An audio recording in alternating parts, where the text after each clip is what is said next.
Welcome to Weekly Current Affair. Today we will discuss all the current affairs from 14th of November to 20th of November 2022.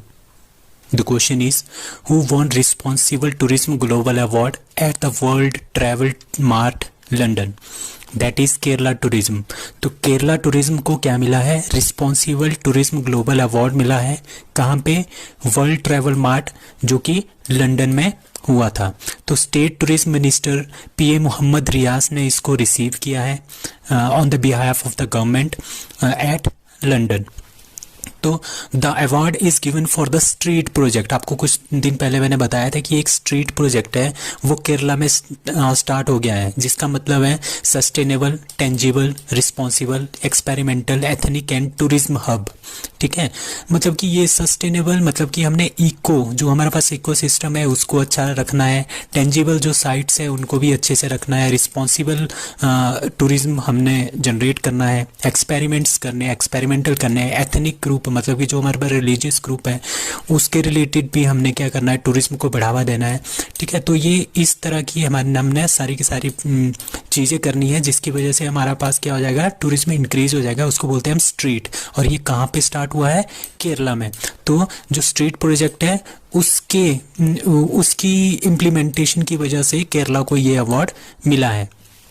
तो जो ये street है ये implement किया था Kerala government में मार्च 31 ऑफ मार्च 2022 को। It promotes water conservation with public participation. अब कुछ और बातें हैं केरला से related, very very important. UNESCO global network of learning cities, इसमें 3 सिटीज़ इंक्लूडेड हैं, जिसमें कि 2 सिटीज़ आपकी केरला की है, त्रिशूर और नीलंबर। ठीक है, और एक सिटी है तेलंगाना की, that is Warangal. Asia's global startup ecosystem, Kerala has been ranked at the first position in Asia. अब Cosmos Malabaricus Kerala with the help of Netherland. ठीक है, केरला ने नीदरलैंड की हेल्प से ये वाला प्रोजेक्ट स्टार्ट किया है, Cosmos Malabaricus, to establish point academics in the Malappuram and Kollam. The first Griffin Innovation Center of the country that is set up in Kerala. First Paperless High Court of India that is Kerala. K-Phone project and Silver Line project ये दोनों केरला के हैं। सी space India का first OTT platform है, किसका? Kerala state का। On internet service कौन सी state है हमारे पास इंडिया की? केरला, जिसके पास अपना इंटरनेट है। Online E taxi service first state in India that is Kerala. IBSA blind football women Asian and Oceania championship 2022 कहाँ पे हो रही है? केरला में।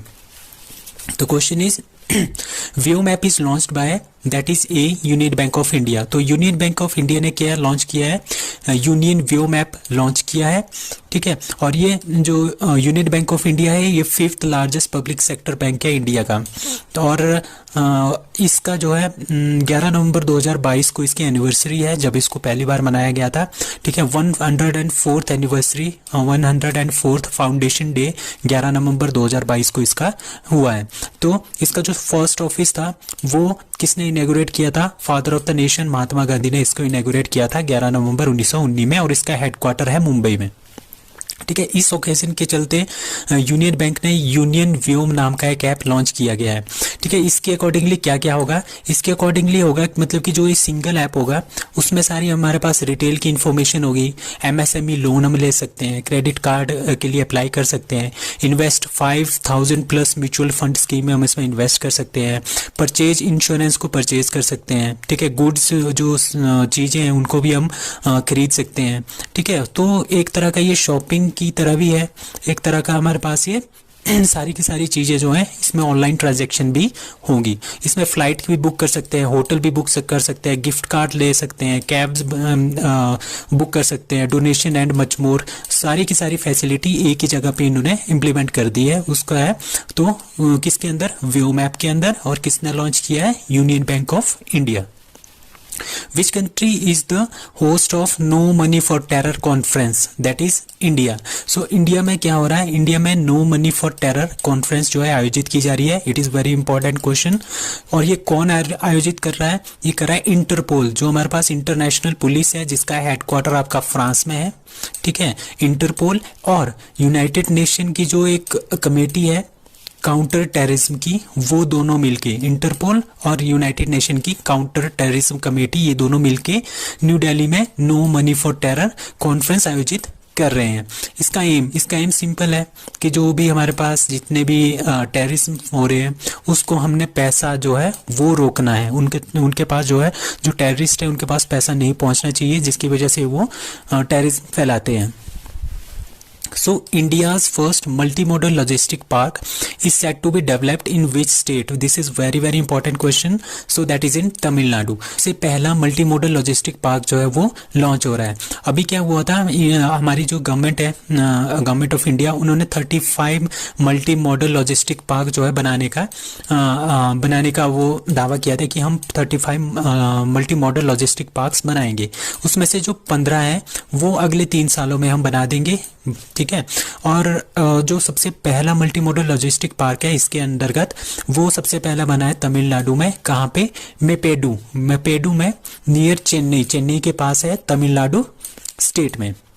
और इसको कौन बना रहा है? It is very important that ये बना रहा है रिलायंस इंडस्ट्रीज लिमिटेड, इसको बना रहा है। तो ये सबसे पहला इंडिया का मल्टी मॉडल लॉजिस्टिक पार्क है। और इसमें जो कॉस्ट है आएगी वो है 783 करोड़ रुपीस, और 3 फेजेस में इसका काम पूरा होगा, ठीक है। इसमें एरिया जो होगा वो होगा 184.27 एकड़ का एरिया के अंदर ये होगा। अब हम जानेंगे कि what is multi modal logistic park. Multi modal logistic park ऐसे पार्क होते हैं जहाँ पे हम ट्रांसपोर्ट की एक्सेस, मतलब कि जितने भी ट्रांसपोर्ट के एक्सेस होंगे, वाटरवेज, एयरवेज या फिर रोडवेज जितने भी होंगे, या रेलवेज, ठीक है, ये सारे एक्सेस इसको प्रोवाइड होंगे, ताकि जितने भी हमारे पास जो चीज़ें होंगी एक जगह से दूसरी जगह में लाने के लिए, वहाँ से हम इसको आउटसाइड द कंट्री शिप भी कर सकते हैं, ठीक है। Mechanised warehouse, specialised storage solutions, cold store होंगे, facility of mechanised material handling and intermodal transfer container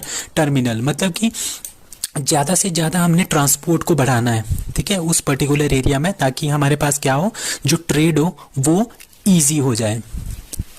so 53rd IFFI मतलब international film festival of India Satyajit Ray lifetime achievement award is to be given to, that is a Carlos Saura, ठीक है। ये Spain के हैं Carlos Saura, ठीक है। क्या है? ये फिल्म मेकर है। Who receive the golden bear. इनको कौन कौन से अवार्ड मिले हैं देखना। सबसे पहले इनको बेस्ट डायरेक्टर का अवार्ड मिला है, कहाँ पे? बर्लिन इंटरनेशनल फिल्म फेस्टिवल में, ठीक है। 2 इनको silver bears La Caza and peppermint frappe award भी मिला है, ठीक है। उनको बाफ्टा अवार्ड भी मिला है, ठीक है। और ठीक है, ये और अभी इनको क्या मिला है? Satyajit Ray lifetime achievement award भी इनको मिला है। ये सब याद रखने की जरूरत नहीं है, आपने ये याद रखना है कि Satyajit Ray lifetime achievement award किसको दिया गया है? दैट इज कार्लोस सौरा, और वो कहाँ के हैं? स्पेन के हैं, और ये एक फिल्म मेकर है। अभी हमारे पास जो IFFI हो रहा है, international film festival of India, उसकी जो कंट्री इन फोकस रहेगी वो रहेगी फ्रांस। ये काफ़ी इंपॉर्टेंट क्वेश्चन है, इसको ध्यान रखना है। Opening film and closing film, मतलब कि जो ओपनिंग होगी IFFI फेस्टिवल की, तो उसमें ऑस्ट्रियन फिल्म है आल्मा एंड ऑस्कर, ठीक है, उसको प्रदर्शित किया जाएगा। डीटर बर्नर की ये मूवी है। और जब क्लोजिंग होगा इस फेस्टिवल का, तब ये मूवी चलेगी perfect number. Which states gets its 17th wild life sanctuary? Kaveri south wild life sanctuary, ठीक है। मतलब कि कौन सा स्टेट है जिसको 17th वाइल्ड लाइफ सेंचुरी जो है Kaveri south wild life sanctuary घोषित किया गया है? दैट इज सी तमिलनाडु। सो तमिलनाडु में Kaveri south wild life sanctuary जो वो 17th वाइल्ड लाइफ सेंचुरी बन गई है स्टेट की, ठीक है। Under the section of 26A में अंदर आता है वाइल्ड लाइफ प्रोटेक्शन एक्ट। आपको पता ही है 1972, वेरी इंपॉर्टेंट। ये अभी भी HPAS के एग्जाम में पूछा गया था कि वाइल्ड लाइफ प्रोटेक्शन एक्ट आपका कब का है? दैट इज 1972 का।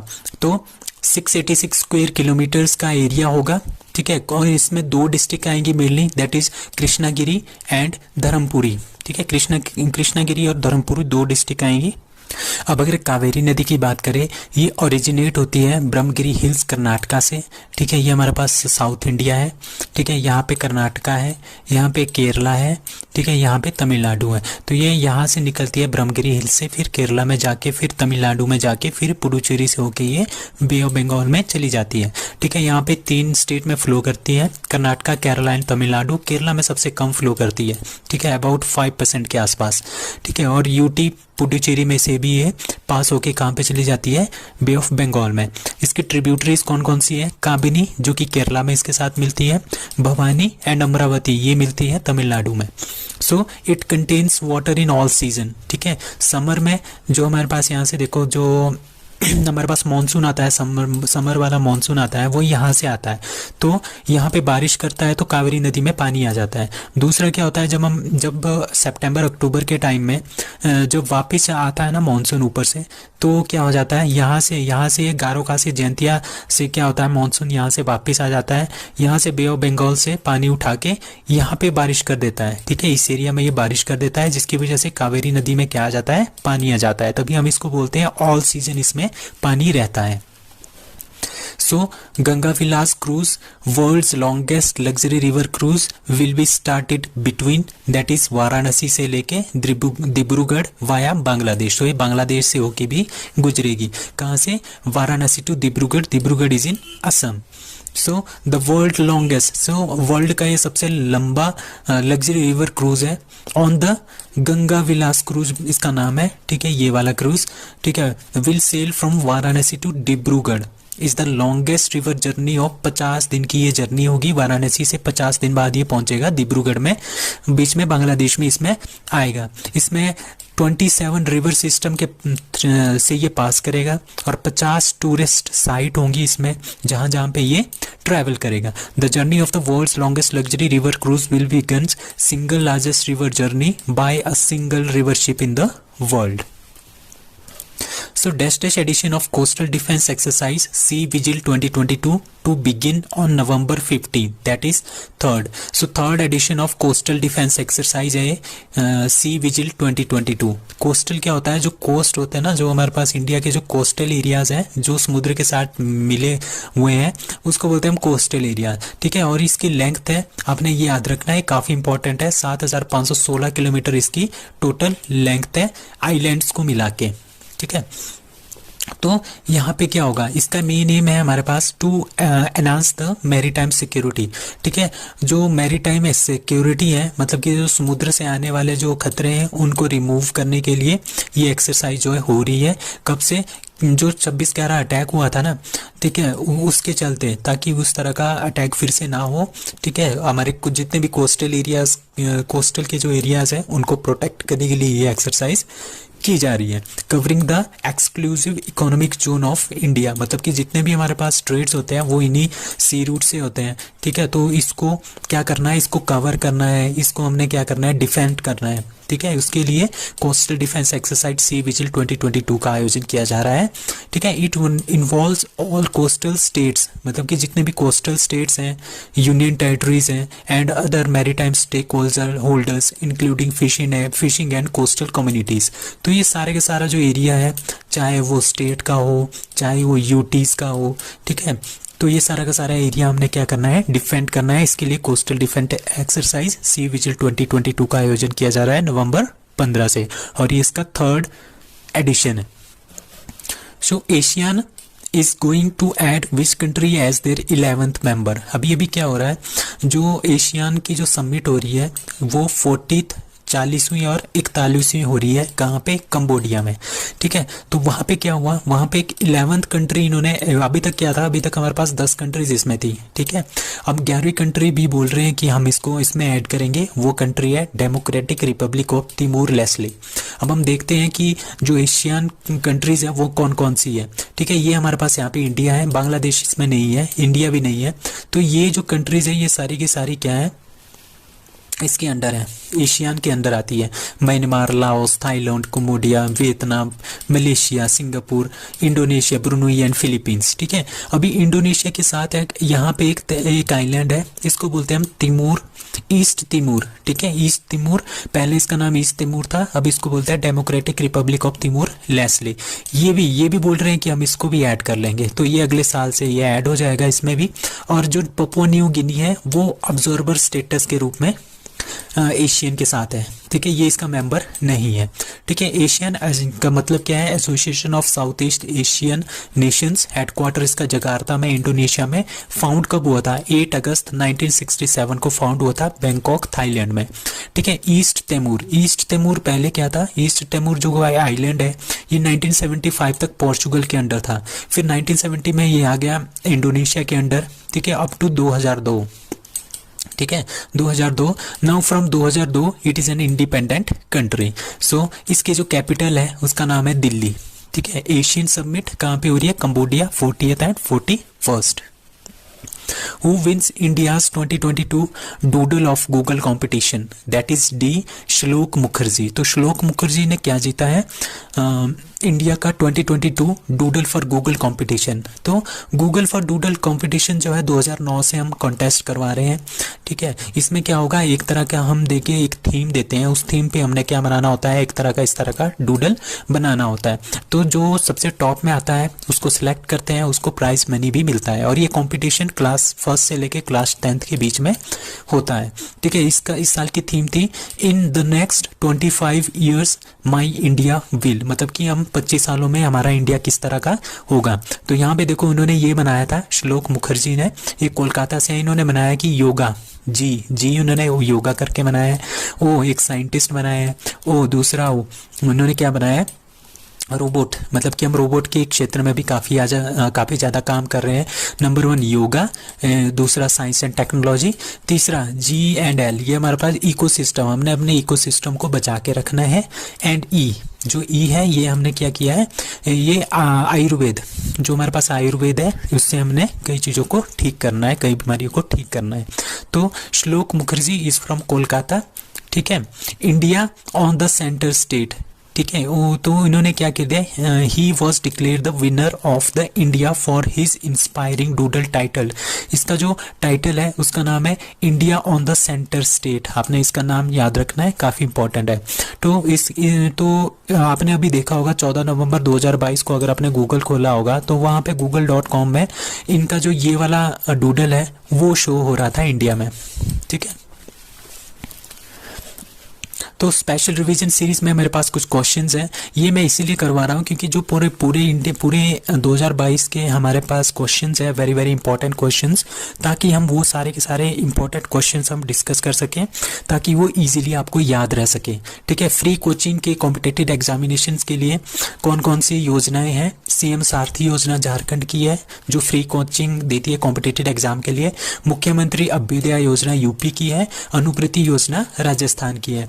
अभी एक अवार्ड है डॉक्टर प्रतिभा रे, पद्म भूषण 2022 को इनको मिला है। और अभी इनको मिला था doctor C Narayanan Reddy national literacy award भी, तो प्रतिभा रे का नाम याद रखना है। International Booker award Geetanjali Shree को मिला है, tomb of sand. 56 Jnanpith award Nilamani Phookan. 57 Jnanpith award Damodar Mauzo. तो कुछ बुक्स हैं, द लाइट वी कैरी ये लिखी थी मिचेल ओबामा ने। टॉम्ब ऑफ सैंड किसने लिखी है, Geetanjali Shree, international Booker award इनको मिला है। एंड मैकमोहन लाइन किसने लिखी है, a century discord JJ Singh, ex governor of Arunachal Pradesh. और उसके बाद आता है not just a night watchman, ex CAG of India Vinod Rai ने लिखी है। अष्टांग योगा डॉक्टर सोनू फोगट ने लिखी है। और कुछ इसरो की सैटेलाइट्स हैं like PSLV C52, reset 1A, इसमें जो है 3 सैटेलाइट हमने लॉन्च की थी इसके through, reset 1A, EOS-4, InspireSat and INS 2TD। ठीक है, जो ये वाली है ये भूटान की थी। ठीक है। और PSLV C53 में हमने क्या क्या लॉन्च किया है, 3 सैटेलाइट इसमें भी लॉन्च किया है। DSEO हमारा अपना था और 2 इसमें सिंगापुर की सैटेलाइट थी, स्कूब एंड न्यूसार।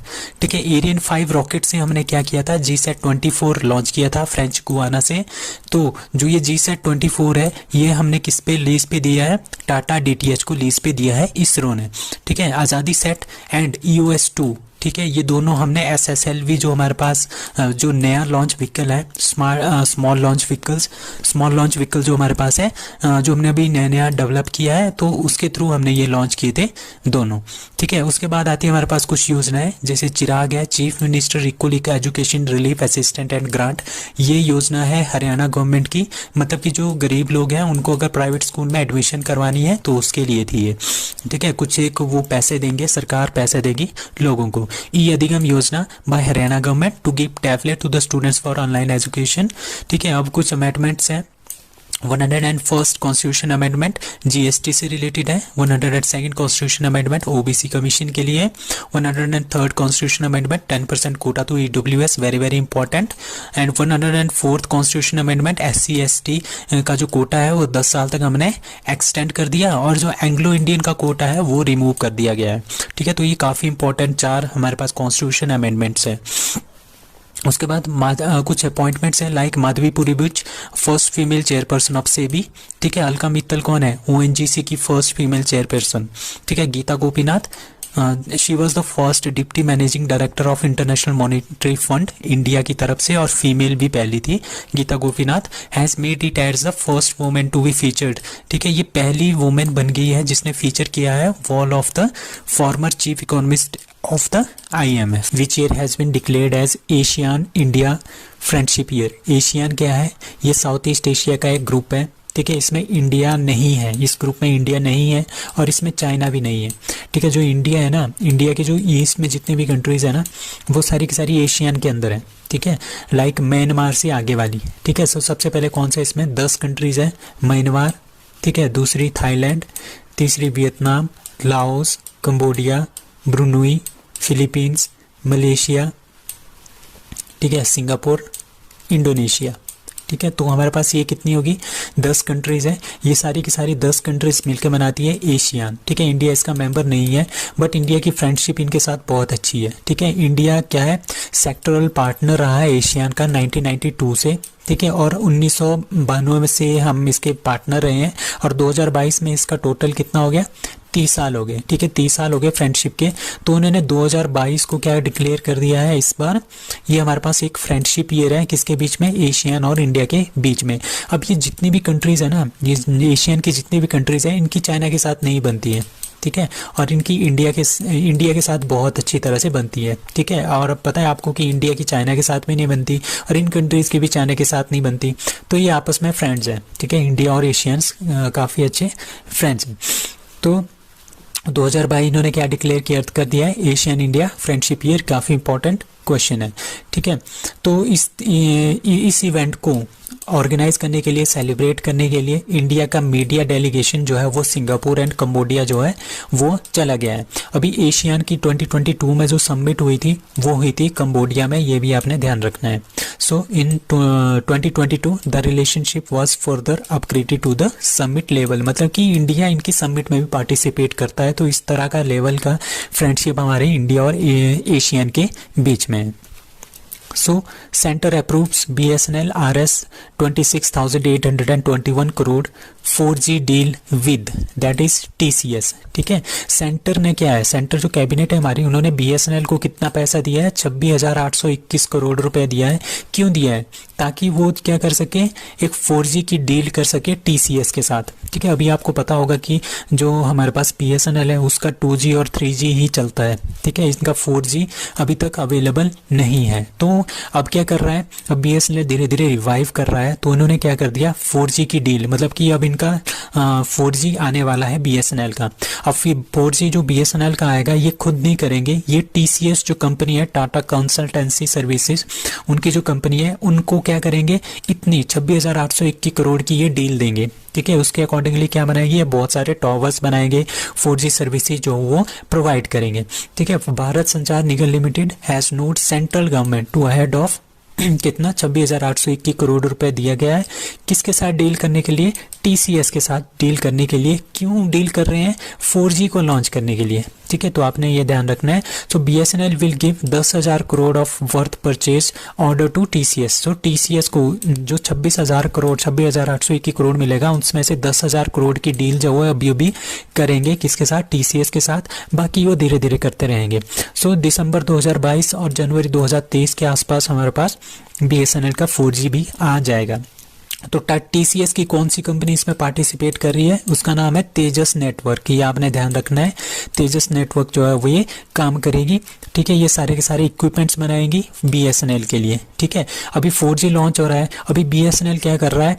4G भी लॉन्च करेगा, उसके बाद इमीडिएटली ये क्या करेगा? 5G सर्विसेज को भी लॉन्च करेगा अगले साल अगस्त 2023 के आसपास। सो टीसीएस क्या कर रहा है? ये करेगा 10,000 टॉवर्स जो है ये बीएसएनएल एमटीएन नेटवर्क के लिए बनाएगा, जो कि 4G टॉवर्स होंगे। ठीक है, with the cost of 26,821 crore rupees. So PV Sindhu has launched the Muscat Toofan and Toofani for that is fit India school week. ठीक है, फिट इंडिया जो स्कूल वीक है उसके लिए पीवी सिंधु ने क्या कर दिया है? तूफान एंड तूफानी मस्कट जो है वो लॉन्च किया है। ये है तूफान एंड तूफानी, एक तरह का लोगो टाइप होता है, मस्कट होता है। मस्कट मतलब कि एक लोगो टाइप होता है। ठीक है, तो ये इन्होंने लॉन्च किया है।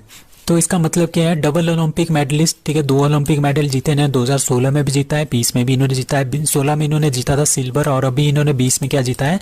Bronze medal in badminton. ठीक है, तूफान एंड तूफान इन्होंने लॉन्च कर दिया है। किसके लिए? Fit India movement. So fit main इनका वैसे फिट इंडिया मूवमेंट है।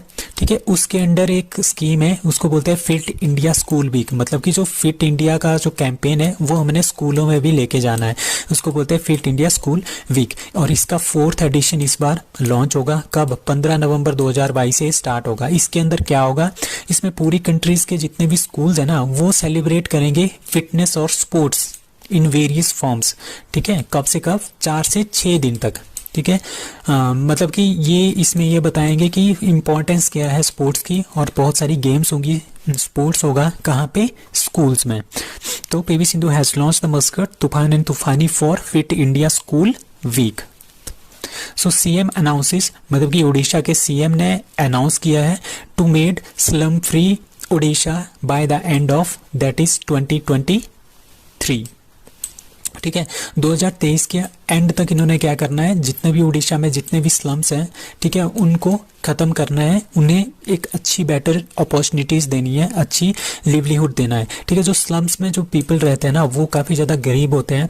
ठीक है, उनमें बहुत सारी मतलब वो वहाँ पे बहुत सारी गंदगी होती है।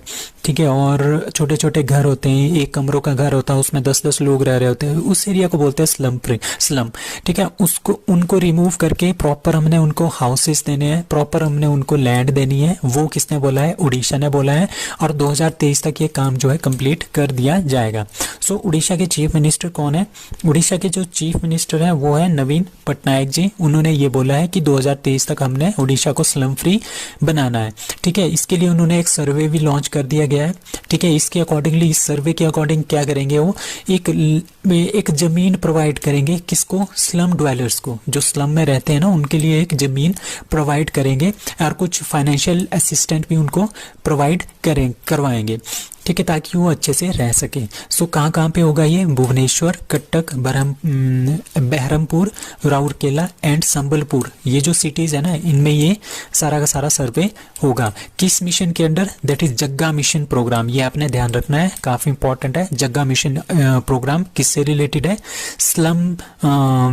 स्लम फ्री स्टेट बनाने के से रिलेटेड है। और कहाँ की है? उड़ीसा की ये स्कीम है। ठीक है, ठीक है, और नवीन पटनायक ने एक डिक्लेयर किया है कि जो हिंजिली एंड दिगा पहांडी एरिया है, ठीक है, जो 2 टाउन है, इसमें एक भी स्लम्स नहीं है। तो ये भी क्वेश्चन बन सकता है कि नवीन पटनायक ने किस किस टाउन्स को जो है वो स्लम फ्री घोषित किया है। That is Hinjili and Digapahandi. ठीक है, all the slum in the Orissa will be converted into model colonies. ठीक है, इनकी एक कॉलोनीज बनाएगी, उनको अच्छे अच्छे घर देंगे, उनको अच्छी अच्छी जमीन देंगे, उनको पैसे देंगे ताकि वो अपनी लिवलीहुड अच्छी से कर सके। ठीक है, तो जग्गा मिशन इसका नाम है। ठीक है, और कौन इसमें हेल्प कर रहा है? दैट इज टाटा स्टील जो फाउंडेशन है वो इसकी उड़ीसा की हेल्प करेगा। So who became friendship ambassador of Switzerland? ठीक है, that is D Neeraj Chopra. तो नीरज चोपड़ा क्या बने? एक फ्रेंडशिप एम्बेसडर बने हैं स्विट्जरलैंड के विद इंडिया के साथ। मतलब कि जो इंडिया से जितने भी टूरिस्ट आएंगे ना स्विट्जरलैंड के लिए, ठीक है, उनको प्रमोट करना है, क्या करना है? Adventure sports. ठीक है, स्विट्जरलैंड में बहुत ज़्यादा क्या होता है, हमारे पास एडवेंचर का स्पोर्ट्स होता है, उसके लिए, ताकि इंडियन ज़्यादा से ज़्यादा जो है एडवेंचर स्पोर्ट्स के लिए, स्विट्जरलैंड में एडवेंचर स्पोर्ट्स के लिए ज़्यादा से ज़्यादा अट्रैक्ट हो, उसके लिए क्या बनाया है? नीरज चोपड़ा को फ्रेंडशिप एम्बेसडर बनाया है स्विट्जरलैंड का। ठीक है, तो इन्होंने क्या किया था? अभी गोल्ड जो इन्होंने 2020 टोक्यो ओलंपिक में गोल्ड जीता था ना, एकमात्र गोल्ड जो है हमने जीता है। ठीक है, टोटल हमने 7 मेडल जीते हैं ओलंपिक में, एक गोल्ड, 1, 3, 1, 2 एंड 4। ठीक है, 4 bronze, 2 silver and 1 gold. So 1 gold किसने जीता है? नीरज चोपड़ा ने जीता है जैवलिन थ्रो में। और जो जिस जैवलिन से इन्होंने ये गोल्ड जीता है वो इन्होंने चैरिटी में नहीं, मतलब कि ओलंपिक म्यूजियम है कहाँ पे? स्विट्जरलैंड ल्यूसाने में, वहाँ पे रख दिया है। और ये ओलंपिक म्यूजियम ल्यूसाने में कब बना था? ये बना था 1993 में, और इंटरनेशनल ओलंपिक कमेटी ने इसको बनाया था। तो इसके चलते इनको क्या बना दिया गया है? फ्रेंडशिप एम्बेसडर बना दिया गया है स्विट्जरलैंड के लिए। So which country is the leading producer of millets with 41% of global production? That is India. So India में सबसे ज़्यादा मिलेट्स होते हैं। मिलेट्स क्या होते हैं? मिलेट्स होते हैं हमारे पास एक ज्वार, बाजरा एंड रागी, इनको हम मिलेट्स बोलते हैं। मिलेट्स मतलब कि इनमें बहुत सारे क्या होते हैं? न्यूट्रिएंट्स होते हैं। सबसे ज़्यादा न्यूट्रिएंट्स जो है हमारे पास कहाँ पे होते हैं? मिलेट्स में होते हैं। मिलेट्स मतलब ज्वार, बाजरा और रागी में होते हैं इन द वर्ल्ड। एंड एस्टिमेटेड मतलब कि 41% जो ज्वार, बाजरा और रागी है, मतलब कि मिलेट्स हैं, वो हम इंडिया में ही उगाते हैं। ठीक है, इसको बोलते हैं वैसे मोटा अनाज भी बोलते हैं इसको। जो मोटा अनाज होता है ना, ज्वार, बाजरा और रागी, उसको बोलते हैं हम मिलेट्स। ठीक है, 41% टोटल जो वर्ल्ड में टोटल अगर 100% है, ठीक है, जो भी हमारे पास मिलेट्स हैं, उसमें से 41% तो अकेले इंडिया में ही हो जाता है। ठीक है, तो टॉप प्रोड्यूसर मिलेट्स का कौन है? That is India. और ये न्यूज़ में क्यों है? ये न्यूज़ में इसीलिए है क्योंकि इंडिया वाले क्या कर रहे हैं, इस मिशन को, मतलब कि जो मिलेट्स हैं उसका एक्सपोर्ट करने के लिए वो सोच रहे हैं कि हम बहुत से ज़्यादा मिलेट्स जो है बाहर एक्सपोर्ट कर सकें, ताकि जैसे हमारे पास रिटेल सुपर मार्केट्स वगैरह होती है लाइक लुलु ग्रुप, वॉलमार्ट, यहाँ पे हम इसको अच्छी तरह से बेच सकें, ताकि हमें हमारे क्या हो जाए, ज़्यादा से ज़्यादा आमदनी हो बाहर से, हमारा फॉरेन रिजर्व बढ़ जाए। तो इसके लिए ये क्या करेंगे, इंडिया से जितने भी मिलेट्स हैं उसको हमने बाहर एक्सपोर्ट करना है, ताकि इसकी डिमांड बहुत ज़्यादा बढ़ जाए। इससे किसानों को भी फायदा होगा और इंडिया को भी फायदा होगा इकोनॉमी में। So Indian army host fair to commemorate diamond jubilee celebration of battle of Walong named Walong mela at. मतलब कि जो वोलोंग मेला है इंडियन आर्मी ने कहाँ पे होस्ट किया है? That is Arunachal Pradesh. अरुणाचल प्रदेश में एक वोलोंग नाम का जगह है, वहाँ पे क्या हुआ था 1962 में, क्या हुआ था 60 साल पहले। ठीक है, 60 साल पहले बैटल ऑफ वोलोंग हुई थी 1962 में। कहाँ पे? अरुणाचल प्रदेश में। ठीक है, वहाँ पे क्या हुआ, हमने जो चाइनीज सोल्जर आए थे उनका डट के सामना किया था इंडियन आर्मी ने। ठीक है, बहुत अच्छी तरह से उनका मुकाबला किया था इंडियन आर्मी ने, और इंडियन आर्मी ने वहाँ से उस पर्टिकुलर प्लेस से उनको भगा दिया था। ठीक है, तो उसको मनाने के लिए, उसकी डायमंड जुबली मनाने के लिए, मतलब कि 60 साल हो गए उसको। ठीक है, उसको मनाने के लिए वोलोंग मेला जो है आयोजित किया गया। किसने? इंडियन आर्मी ने। कहाँ पे? अरुणाचल प्रदेश में।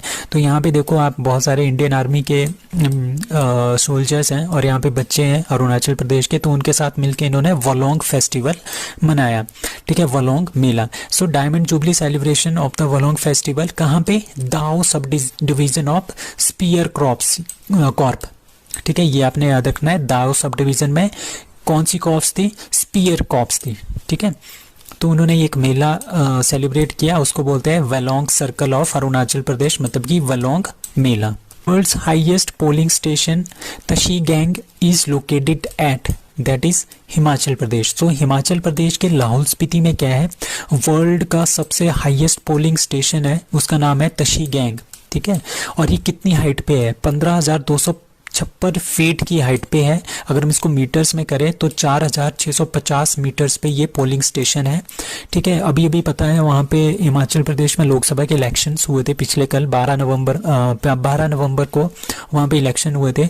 उसमें क्या हुआ, तो तशीगंग इलाका है वहाँ पे 100% वोटिंग हो गई। 100% वोटिंग इसीलिए हुई क्योंकि यहाँ पे जो लोग हैं वो 52 ही लोग जो है रजिस्टर्ड वोटर हैं, जिसमें से 22 वुमेन है और 30 मैन है।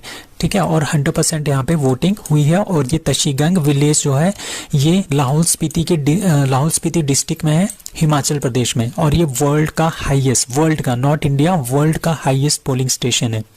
ठीक है, तो south India's first Vande Bharat express is inaugurated between that is Chennai, Bengaluru and Mysore. Chennai से चेन्नई से मैसूर जाएगी ये वाली वंदे भारत ट्रेन और वाया बेंगलुरु से। ठीक है, तो ये पहली है, साउथ इंडिया की ये पहली वंदे भारत ट्रेन है, बट टोटल ये फिफ्थ वंदे भारत ट्रेन है। ठीक है, तो पहली कौन सी थी? पहली थी न्यू दिल्ली टू वाराणसी। ठीक है, दूसरी कौन सी थी? न्यू दिल्ली टू माता वैष्णो देवी। ठीक है, कतरा तक। ठीक है, दिल्ली टू कतरा। ठीक है, तीसरी कौन है? मुंबई से अहमदाबाद, गांधीनगर। ठीक है, और चौथी कौन सी? अभी कुछ दिन पहले चौथी भी इन्होंने इनॉग्रेट की थी हिमाचल इलेक्शन के चलते, that is new Delhi to Una Amb कहाँ पे है? हिमाचल प्रदेश। और फिफ्थ कहाँ पे है? जो कि साउथ इंडिया की फर्स्ट है, दैट इज चेन्नई से मैसूरू के बीच via Bengaluru. Which state has ordered to complete ban on public display of weapons and songs glorifying violence? That is A, Punjab. Punjab government ने अभी क्या किया है, जैसे हमारे पास शादियां होती है, बहुत सारे पब्लिक इवेंट्स होते हैं, जैसे शादियां होती है या कुछ और चीज़ें होती हैं। ठीक है, किसी भी तरह का फंक्शन होता है, फेस्टिवल होता है, तो उसमें वेपन्स वगैरह कुछ लोग होते हैं ना कि अपनी वेपन्स गन्स वगैरह लेके आते हैं। ठीक है, अपनी शोकेस करते हैं कि हमारे पास गन्स हैं, फिर उनमें फायर करते हैं, तो वो भी कंप्लीट बैन हो गया है। और गानों के अंदर जो ग्लोरीफाइंग, जो वायलेंस से रिलेटेड गाने हैं, ठीक है, उनको भी इन्होंने कंप्लीटली बैन कर दिया है। किसने? पंजाब गवर्नमेंट में। ठीक है, पंजाब में आजकल गवर्नमेंट कौन है? आम आदमी पार्टी की गवर्नमेंट है। Has completely ban on the public display of weapons. ठीक है, डिस्प्ले मतलब कि पब्लिक में हम वेपन्स को डिस्प्ले नहीं कर सकते। And songs glorifying the violence, इस तरह के गाने जिसमें बहुत सारी वायलेंस, हिंसा भड़काई जाए जिन गानों के थ्रू, उनको कंप्लीटली बैन कर दिया है पंजाब गवर्नमेंट ने। The order also indirect that the complete ban will imposed in carrying the showing off weapons in public gathering. जिस तरह हमारे पास शादियाँ होती हैं, रिलीजियस प्लेसेस होते हैं, फंक्शंस होते हैं, इवेंट्स होते हैं, उसमें हम क्या करते हैं? वेपन्स शो करते हैं कई लोग। ठीक है, वो भी कंप्लीटली बैन हो गया है। So who has been elected as IOA, Indian Olympic Association Athletes Commission member? That is Gagan Narang, Mary Kom, PV Sindhu and Mirabai Chanu, or all of the above? So answer is E, that is all of the above.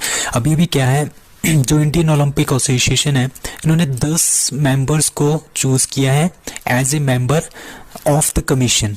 ठीक है, commission के member के लिए। ठीक है, Indian Olympic association athlete commission में 10 member इन्होंने choose किए हैं। कौन कौन से? एक MC Mary Kom, PV Sindhu, Mirabai Chanu and Gagan Narang. ये चारों की फोटो यहाँ पे है। ठीक है, इसमें से हमारे पास टोटल 10 हैं, तो 5 मैन हैं और 5 वुमेन है। और आपने ये याद रखना है, ये वेरी इंपॉर्टेंट है कि एक विंटर ओलंपियन है हमारे पास, शिवा केशवन। ठीक है, ये एकमात्र विंटर ओलंपियन है, बाकी सारे दूसरे ओलंपिक प्लेयर्स हैं। लाइक टेबल टेनिस में शरद कमल है, वेरी वेरी इंपॉर्टेंट नेम। ठीक है, वुमेन हॉकी में कैप्टन रानी रामपाल है। भवानी देवी फेंसिंग में है, वेरी वेरी इंपॉर्टेंट नेम। ठीक है, बजरंग लाल ये रोवर है। ठीक है, farmer shot putter Om Prakash Singh खराना, ये भी इसमें एडिड है। So major Dhyan Chand Khel Ratna award 2022 is to be given to, मैंने अभी भी बताया था, शरद कमल टेबल टेनिस से हैं। ठीक है, ये बहुत ही अच्छे प्लेयर हैं। इनको क्या मिल रहा है? मेजर ध्यानचंद खेल रत्न अवार्ड 2022 भी मिल रहा है। ठीक है, इन्होंने 3 गोल्ड मेडल जीते हैं अभी CWG में। ठीक है, एकमात्र भारतीय हैं जिन्होंने 3 मेडल जीते हैं CWG में। एक ही CWG में कॉमनवेल्थ गेम्स में 3 medal. I am not sure about gold medals, but इन्होंने 3 मेडल जीते हैं, ठीक है, that is Sharath Kamal Achanta. So answer is A, major Dhyan Chand Khel Ratna award most किसको दिया जाता है? Most spectacular and outstanding performance by the sportsman over the period of time, मतलब कि 4 साल के पिछले 4 सालों में जिसने बहुत ही अच्छा, मतलब कि बहुत ही ज़्यादा अच्छा काम किया है खेल में, उसको बोलते हैं मेजर ध्यानचंद खेल रत्न अवार्ड, उसको दिया जाता है। उसके बाद दूसरे नंबर पे आते हैं अर्जुन अवार्ड। अर्जुन अवार्ड कौन से होते हैं? जिनकी काफ़ी अच्छी परफॉर्मेंस रही होती है पिछले 3-4 सालों में, ठीक है, और जिनमें लीडरशिप क्वालिटी भी है, स्पोर्ट्समैनशिप भी है, सेंस ऑफ डिसिप्लिन भी है, उनको अर्जुन अवार्ड दिया जाता है। Dronacharya award is given to the coaches, ठीक है, ये याद रखना, ये काफ़ी पूछा जाता है कि द्रोणाचार्य अवार्ड किससे रिलेटेड है, दैट इज कोचेस। और 4th अवार्ड होता है Dhyan Chand award for lifetime achievement, मतलब कि पूरी लाइफ टाइम में जिसने स्पोर्ट्स में बहुत ज़्यादा अचीव कर लिया हो, ठीक है, उनके लिए ये दिया जाता है। उसके बाद राष्ट्रीय खेल रत्न पुरस्कार इज गिवन टू द, जैसे कॉरपोरेट होते हैं, स्पोर्ट्स कंट्रोल बोर्ड्स होते हैं, एनजीओज होते हैं जो खेल को क्या करते हैं, प्रमोट करते हैं, उनको मिलती है राष्ट्रीय खेल रत्न पुरस्कार। अब मौलाना अबुल कलाम आज़ाद ट्रॉफी किसको दी जाती है? ये ओवरऑल टॉप परफॉर्मिंग यूनिवर्सिटीज़ को दिया जाता है, जो यूनिवर्सिटीज़ क्या होती हैं, जिन्होंने काफ़ी अच्छा स्पोर्ट्स में किया हो, ठीक है। अभी सरदार सिंह है और अभिनव बिंद्रा है, ठीक है, ये दोनों इंटरनेशनल ओलंपिक एसोसिएशन के मेंबर हैं, ठीक है, आपने ये ध्यान रखना है। सरदार सिंह ये हॉकी से थे, अभिनव बिंद्रा आपको पता है शूटिंग से हैं, इन दोनों को मेंबर बनाया है इंटरनेशनल ओलंपिक कमीशन का।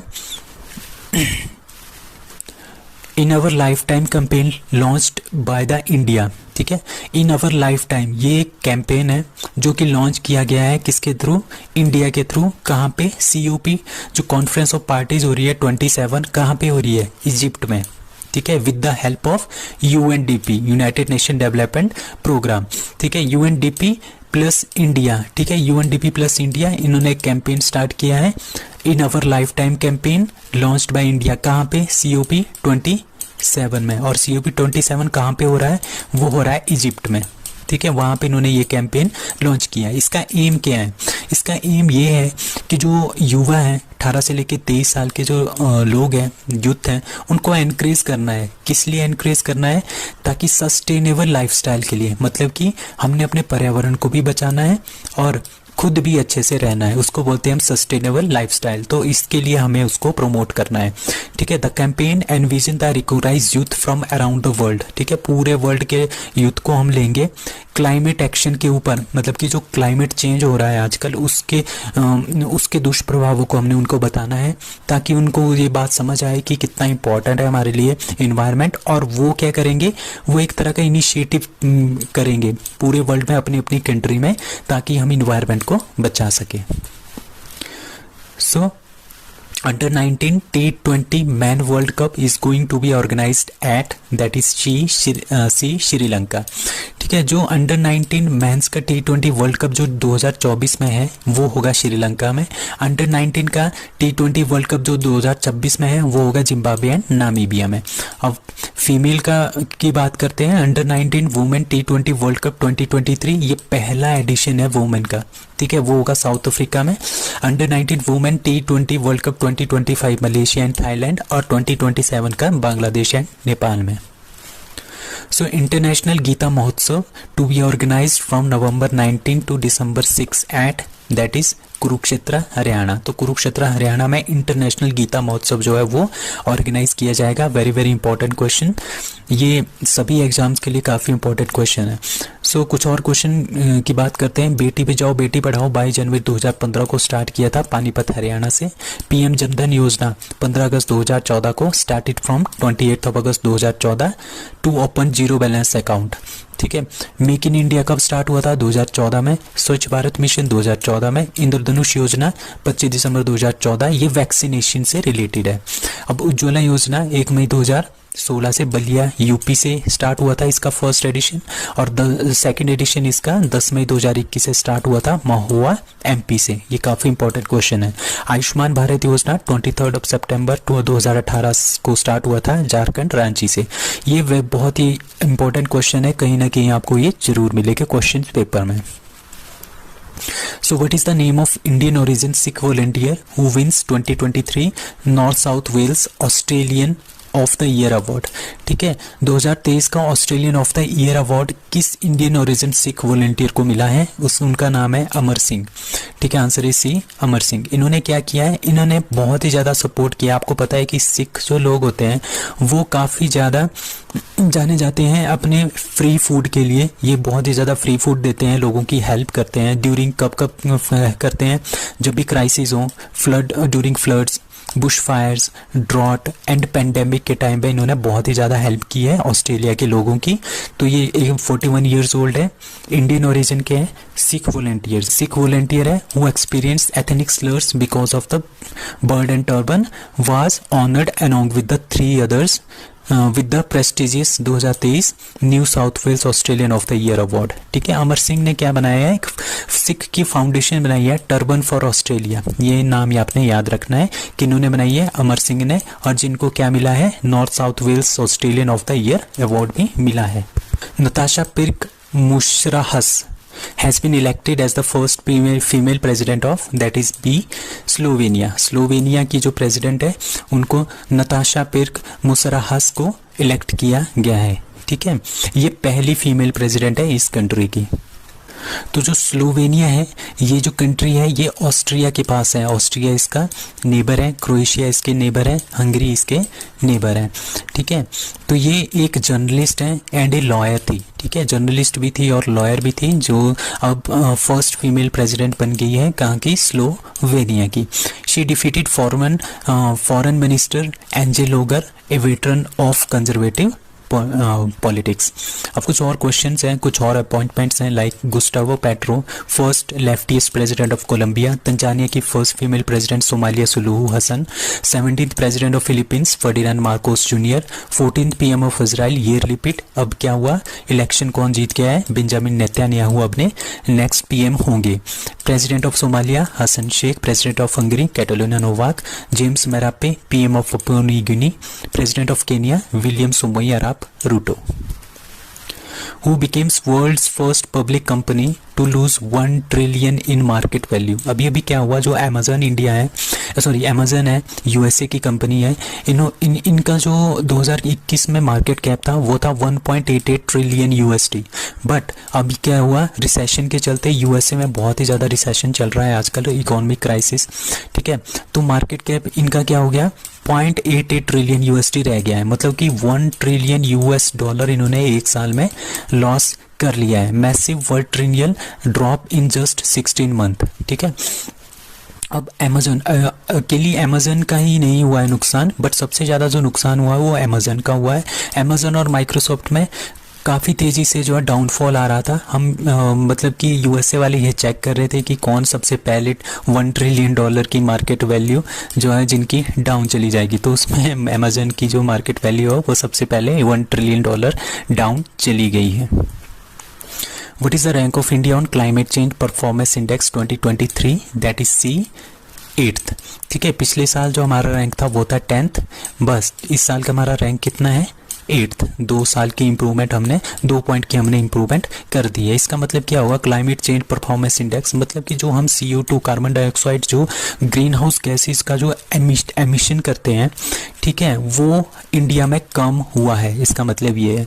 ठीक है, so there is no in the first 3 place, पहला दूसरे तीसरे प्लेस पे कोई भी नहीं है। चौथे प्लेस पे Denmark, 5th Sweden, 6th Chile, 7th Morocco and 8th पे इंडिया।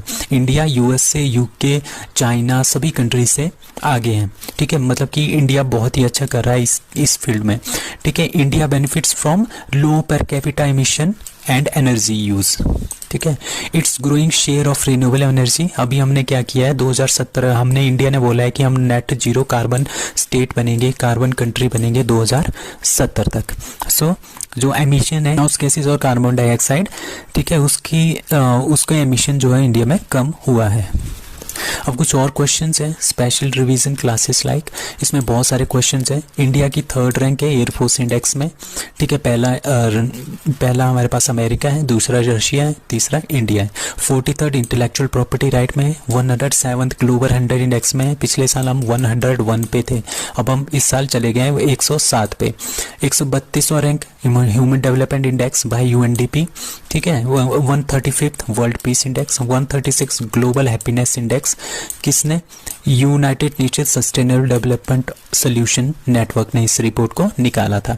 150वां प्रेस फ्रीडम इंडेक्स में बाय रिपोर्टर्स विदाउट बॉर्डर्स ने इसको पब्लिक किया था। 180वां नंबर हमारे पास कौन सा है? Environmental performance index, last number है इंडिया का। So youngest grandmaster of the world that is Abhimanyu Mishra 13 years. FIDE international federation of chess, ये एस्टेब्लिश हुआ था पेरिस में, फ्रांस में इन 1924। ये सारी की सारी जो न्यूज़ है ये हम करेंगे चेस की न्यूज़ है, ठीक है। हेडक्वार्टर कहाँ पे फिडे का? ल्यूसानी स्विट्जरलैंड में। Chairman of FIDE Arkady Dvorkovich. Vice chairman, ये वेरी इंपॉर्टेंट है, हमारे इंडिया के Viswanathan Anand.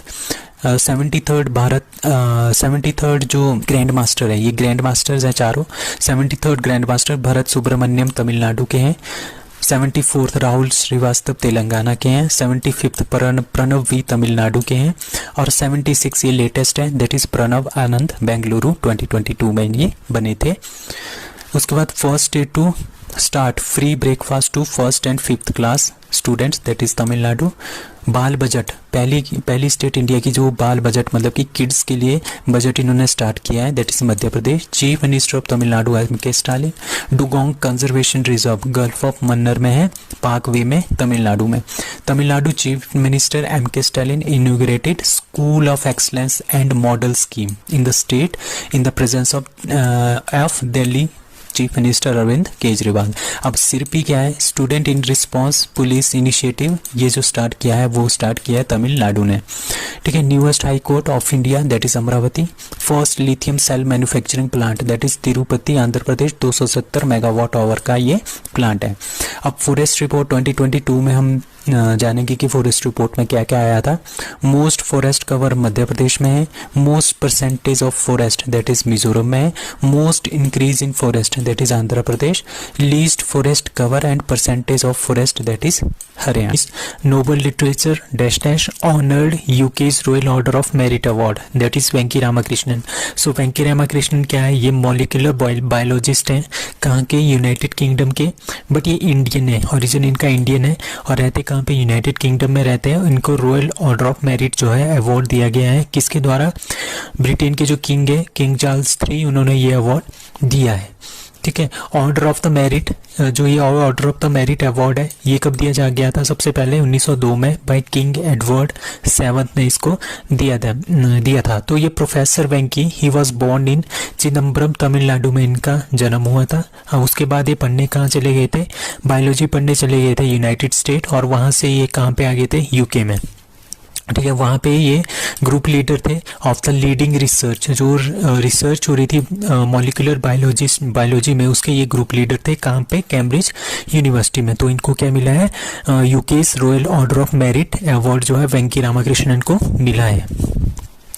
Who is set to host IBSA blind football women's Asian Oceania Championship 2022 that is C India. So India ISBA blind football women Asian Oceania Championship जो है वो host कर रहा है, ठीक है, जो केरला। और ये कहाँ पे होगा?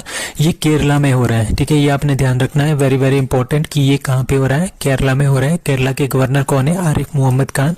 इन्होंने इसको इनॉग्रेट किया। IBSA blind football women's Asian and Oceania championship 2022 कहाँ पे? कोच्चि में, केरला में है, ठीक है। कब? 11 नवंबर से 18 नवंबर तक ये चलेगा। क्या है? ये पैरा फुटबॉल इवेंट है, ठीक है, इज ए क्वालिफायर, और ये एज ए क्वालिफायर भी खेल रहे हैं। किसके लिए? वर्ल्ड चैंपियनशिप जो बर्मिंघम 2022 में होगी, और पेरिस जो पैरालंपिक होगी 2024 में, उसके लिए होगी। जो भी टीम इसमें से जीतेगी वो ऑटोमेटिकली क्वालिफाई कर जाएगी इन दो चैंपियनशिप के लिए, ठीक है। IBSA blind football women Asian Oceania championship 2022 will be India's biggest football event, ठीक है, पैरा फुटबॉल इवेंट, ठीक है। The event will help spread awareness about the game, ठीक है। मतलब कि पूरे इंडिया पूरे वर्ल्ड में हमने अवेयरनेस फैलानी है इस गेम के बारे में। सो इसमें 10 teams are participating in the event like India, China, Thailand, Malaysia, Kazakhstan, South Korea, Japan, Iran, Australia and Uzbekistan. तो ऑस्ट्रेलिया हमारे पास कहाँ की है?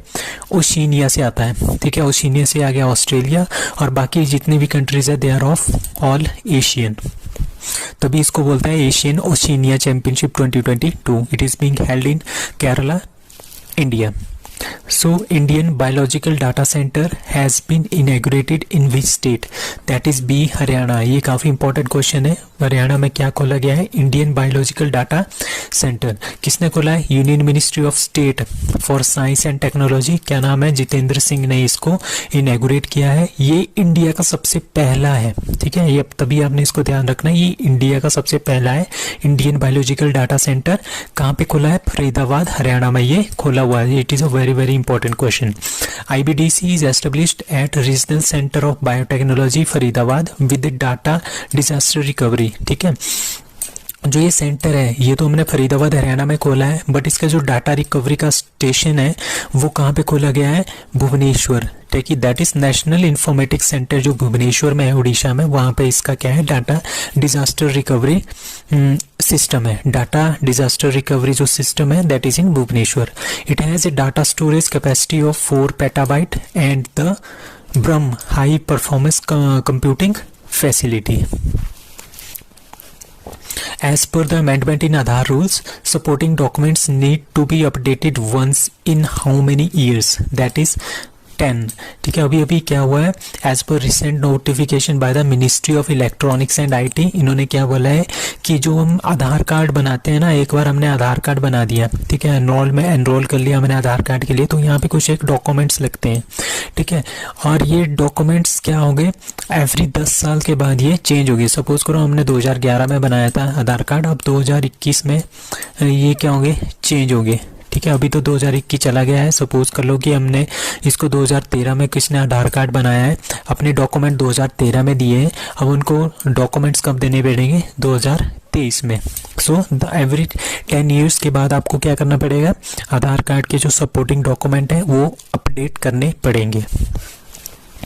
Student who have completed a 4-year undergraduate course can now directly pursue a doctoral degree set by that is UGC, University Grant Commission। जो है उन्होंने क्या बोला है कि क्या डिसीजन लिया है?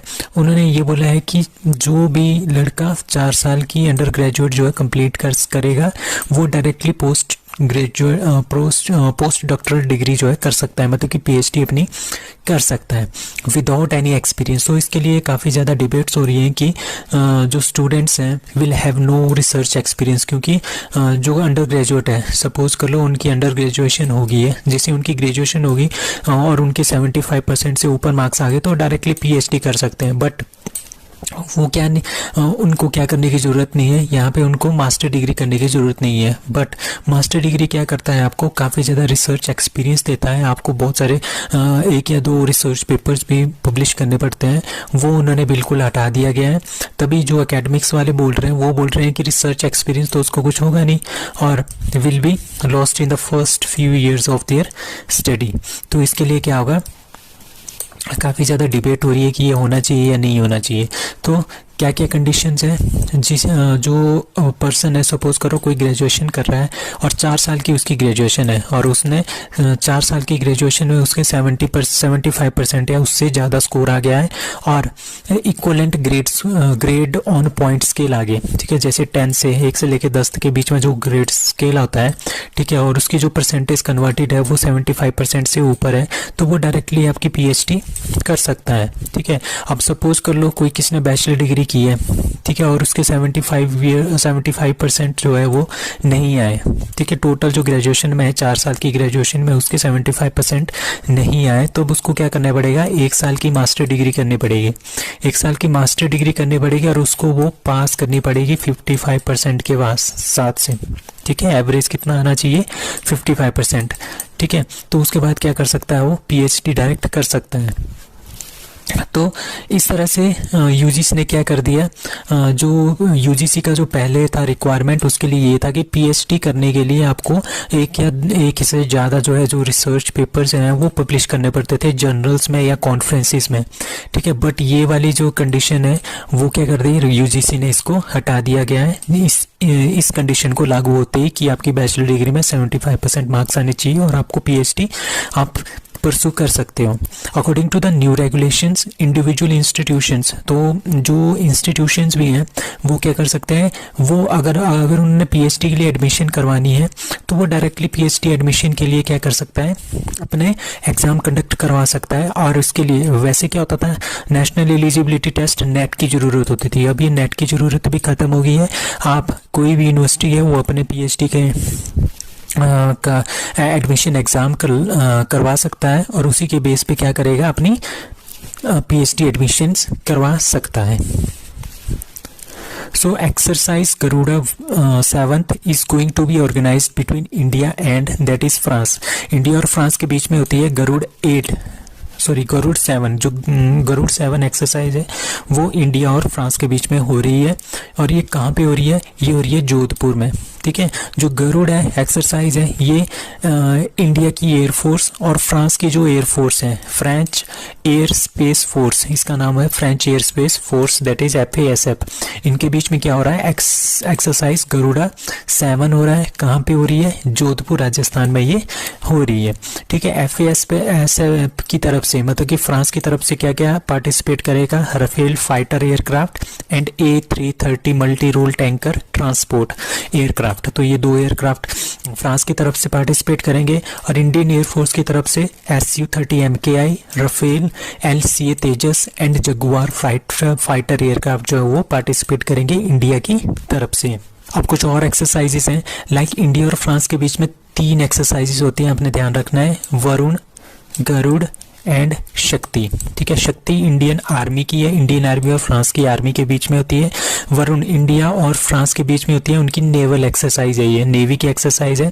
इंडिया और फ्रांस के बीच में जो एयरफोर्स की एक्सरसाइज है वो है गरुड़। ये 3 आपने याद रखना है, फ्रांस के साथ ये 3 ही हम करते हैं। एक्वेरियन इंडिया और मालदीव्स के बीच में। मिलियन 2022 कहाँ पे होता है, विशाखापट्टनम में, और इसमें बहुत सारी कंट्रीज ने पार्टिसिपेट किया था। स्लिनेक्स और मित्र शक्ति इंडिया और श्रीलंका के बीच में। खंजर है इंडिया और किर्गिस्तान के बीच में। और 10 लीग क्या है, इंडिया और उज्बेकिस्तान के बीच में। अल नजा इंडिया और ओमान के बीच में, कहाँ पे हुई है इस बार, बीकानेर में। ठीक है, काजिंद इंडिया और कजाकिस्तान। उदार शक्ति India and Malaysia, very important. ठीक है, वज्र प्रहार very very important, that is India and USA के बीच में। बकलो हिमाचल प्रदेश में ये एक्सरसाइज हुई है। वोस्तक 2022, इसमें बहुत सारे पार्टिसिपेट कर रहे हैं देश, जैसे इंडिया, चाइना, रशिया और 2 हमारे पास सेंट्रल एशियन कंट्रीज हैं। पिच ब्लैक 2022 ये ऑस्ट्रेलिया में होता है, हर बार होता है। ठीक है, रिम्पैक्ट 2022 ये हवाई आइलैंड पे हुआ था USA में, इसमें 27 कंट्रीज ने पार्टिसिपेट किया था। इंडियाज INS राजपूताना और PATI ने इसमें पार्टिसिपेट किया था। dash gets second term as ICC chairman and dash to head F&CA committee, that is Greg Berkeley and Jay Shah. ठीक है, ग्रेग बर्कले को क्या बना दिया गया है, सेकेंड टाइम इनको ICC का चेयरमैन बना दिया गया है सेकेंड टर्म के लिए, और 2 साल तक ये ICC के चेयरमैन और रहेंगे। और जय शाह जो इंडिया के हैं BCCI के चीफ सेक्रेटरी, ठीक है, उनको क्या बना दिया गया है, हेड ऑफ F&CA कमेटी के। अब ये F&CA कमेटी क्या है, F&CA कमेटी है फाइनेंस एंड कमर्शियल अफेयर्स, जो फाइनेंस और कमर्शियल अफेयर्स है ICC के, उसका जो हेड है वो बना दिया गया है जय शाह को, जो कि BCCI के सेक्रेटरी भी हैं। और ग्रेग बर्कले कहाँ के हैं, ही इज फ्रॉम न्यूजीलैंड। इनका जो है कार्यकाल खत्म हो गया था, बट इनको फिर से री इलेक्ट कर दिया गया है सेकेंड टर्म के लिए, और वो सेकेंड टर्म 2 साल का होगा। ठीक है, अब इसका हेडक्वार्टर कहाँ पे है, एशियन क्रिकेट काउंसिल का हेडक्वार्टर है कोलंबो श्रीलंका में। और ICC का मैं यहाँ पे लिखना भूल गया, ICC का हेडक्वार्टर है दुबई में, UAE में इसका हेडक्वार्टर है, ये आपने ध्यान रखना है। ठीक है, president of Asian cricket council that is Jay Shah. ठीक है, और ICC के chairman that is Greg Berkeley. ठीक है, और फर्स्ट एडिशन कब आया था एशियन क्रिकेट काउंसिल का, 1984 में। और मोस्ट सक्सेसफुल टीम इंडिया 7 बार जीता है Asian cricket council Asia cup, और श्रीलंका ने 6 बार और पाकिस्तान ने 2 बार। तो इस बार किसने जीता था, श्रीलंका ने इस बार जीता है। एशिया कप 2022 होस्ट नेशन कौन था, दैट इज श्रीलंका।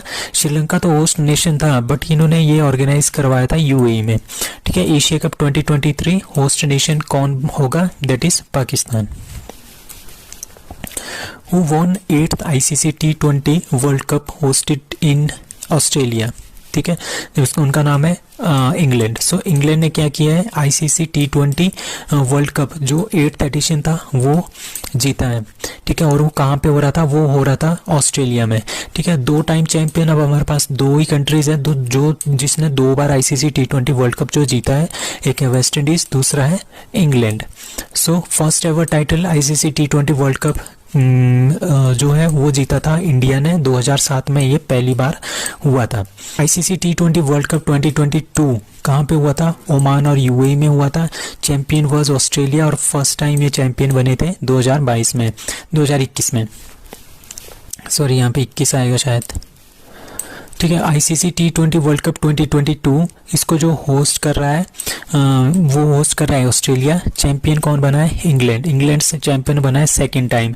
इससे पहले इन्होंने 2010 में ये चैंपियनशिप जीती थी इंग्लैंड ने। उसके बाद ICC T20 world cup 2024 host कौन है, अब 2024 में ये होस्ट होगा, वेस्ट इंडीज और यूएसए इसको होस्ट करेंगे। ICC T20 world cup 2026 host कौन करेगा, India and Sri Lanka combine.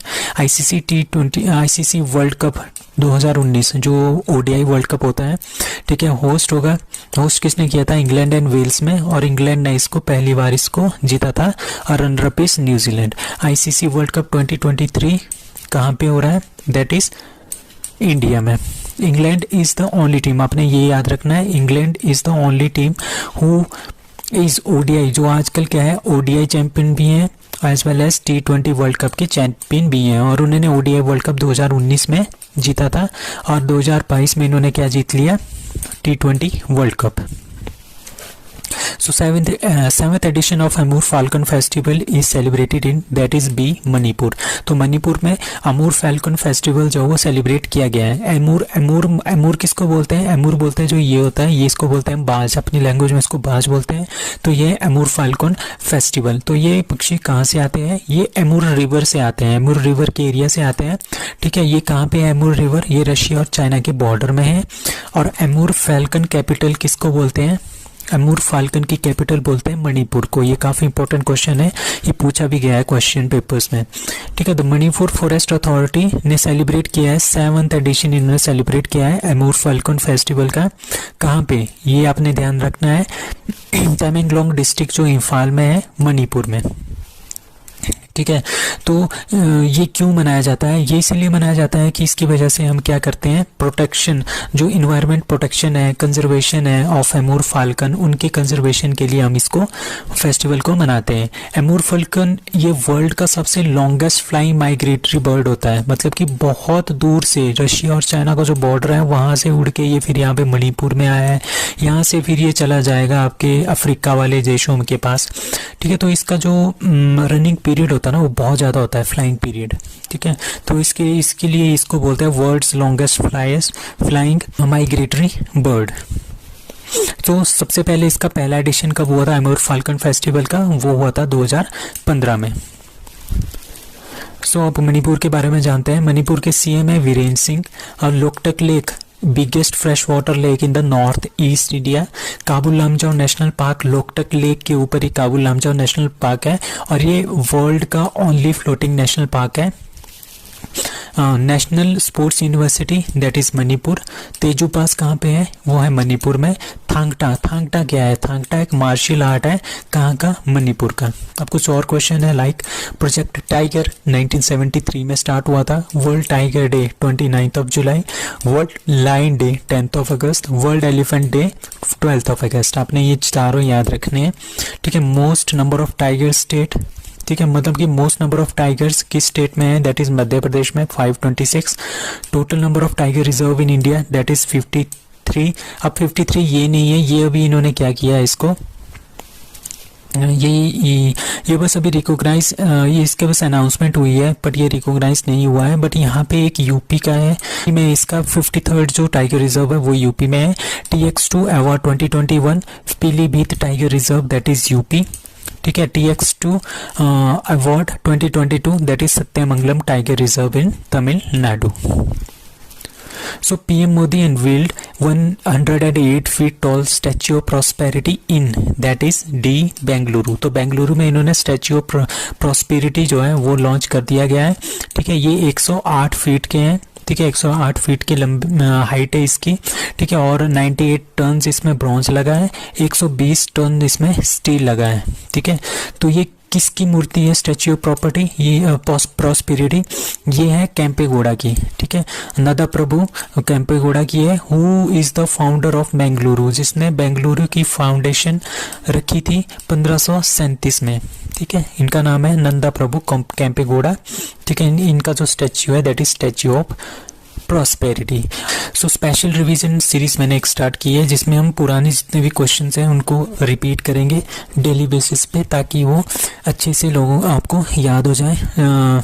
Light के first female astronaut of UAE that is Nora Al Matrooshi, the first gulf country to establish relationship with Israel that is UAE, ठीक है, first Arab nation to start Mars mission that is UAE, Abraham accord between UAE and Israel, world first paperless government वो भी UAE की है, समृद्धि and bongo सागर ये exercise है India और बांग्लादेश के बीच में, पुलित्जर अवार्ड किसको मिला है, फेमिदा को, बांग्लादेश की है, SDG sustainable development goal progress award 2022 Sheikh Hasina को मिला है, she is the prime minister of Bangladesh. Atal bridge कहाँ पे बना है, साबरमती रिवर के ऊपर, अहमदाबाद गुजरात में। गरबा डांस जिसको नॉमिनेट किया गया है यूनेस्को की हेरिटेज लिस्ट के लिए, ये गुजरात का डांस है। Urja Pravaha the Indian coast guard ship auxiliary barge has been inducted into the Indian coast guard, कहाँ पे, भरूच गुजरात से इसको कमीशन किया गया है Urja Pravaha. World first WHO global centre for traditional medicine that is Jamnagar Gujarat में खोला गया है। Organisation with headquarter at Geneva Switzerland, ठीक है, जिनेवा स्विट्जरलैंड में जिन ऑर्गेनाइजेशन का हेडक्वार्टर है वो है WTO, WHO, ILO, UNHRC and CITES. President of Hungary Katalin Novak. World athletic championship में गोल्ड जीता है एंडरसन ने, सिल्वर जीता है नीरज चोपड़ा में जेवलिन थ्रो में।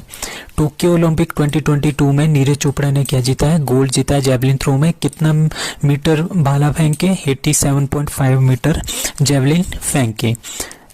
World biggest temple that is वैदिक प्लानिटेरियम टेम्पल कहाँ पे खोला गया है, मायापुर डिस्ट्रिक्ट नदिया में, वेस्ट बंगाल में। और इसको कौन बना रहा है, ISCON, आइस्कॉन वाले इसको बना रहे हैं। First female native American to go to space that is Nicole Mann, ये काफी इंपॉर्टेंट क्वेश्चन है। As for the world population prospect 2022, what is the world population as of November 2022? World population prospects 2022 के accordingly world की population नवंबर 2022 में कितनी हो गई है, that is 8 billion. So answer is B, that is 8 billion. 15 नवंबर 2022 को क्या हो गया, पूरे वर्ल्ड की जो पॉपुलेशन है वो 8 बिलियन हो गई है, ठीक है। और अभी क्या हुआ था, यूनाइटेड नेशन ने ये बोला है कि 1950, ठीक है, 1950 के बाद जो ये पहली बार हुआ था 2020 में कि वर्ल्ड की पॉपुलेशन 1% से डिक्रीज हुई थी, ठीक है। वैसे हर साल इंक्रीज ही होती रहती थी, ठीक है, तो आपने ये पॉइंट याद रखना है, ठीक है।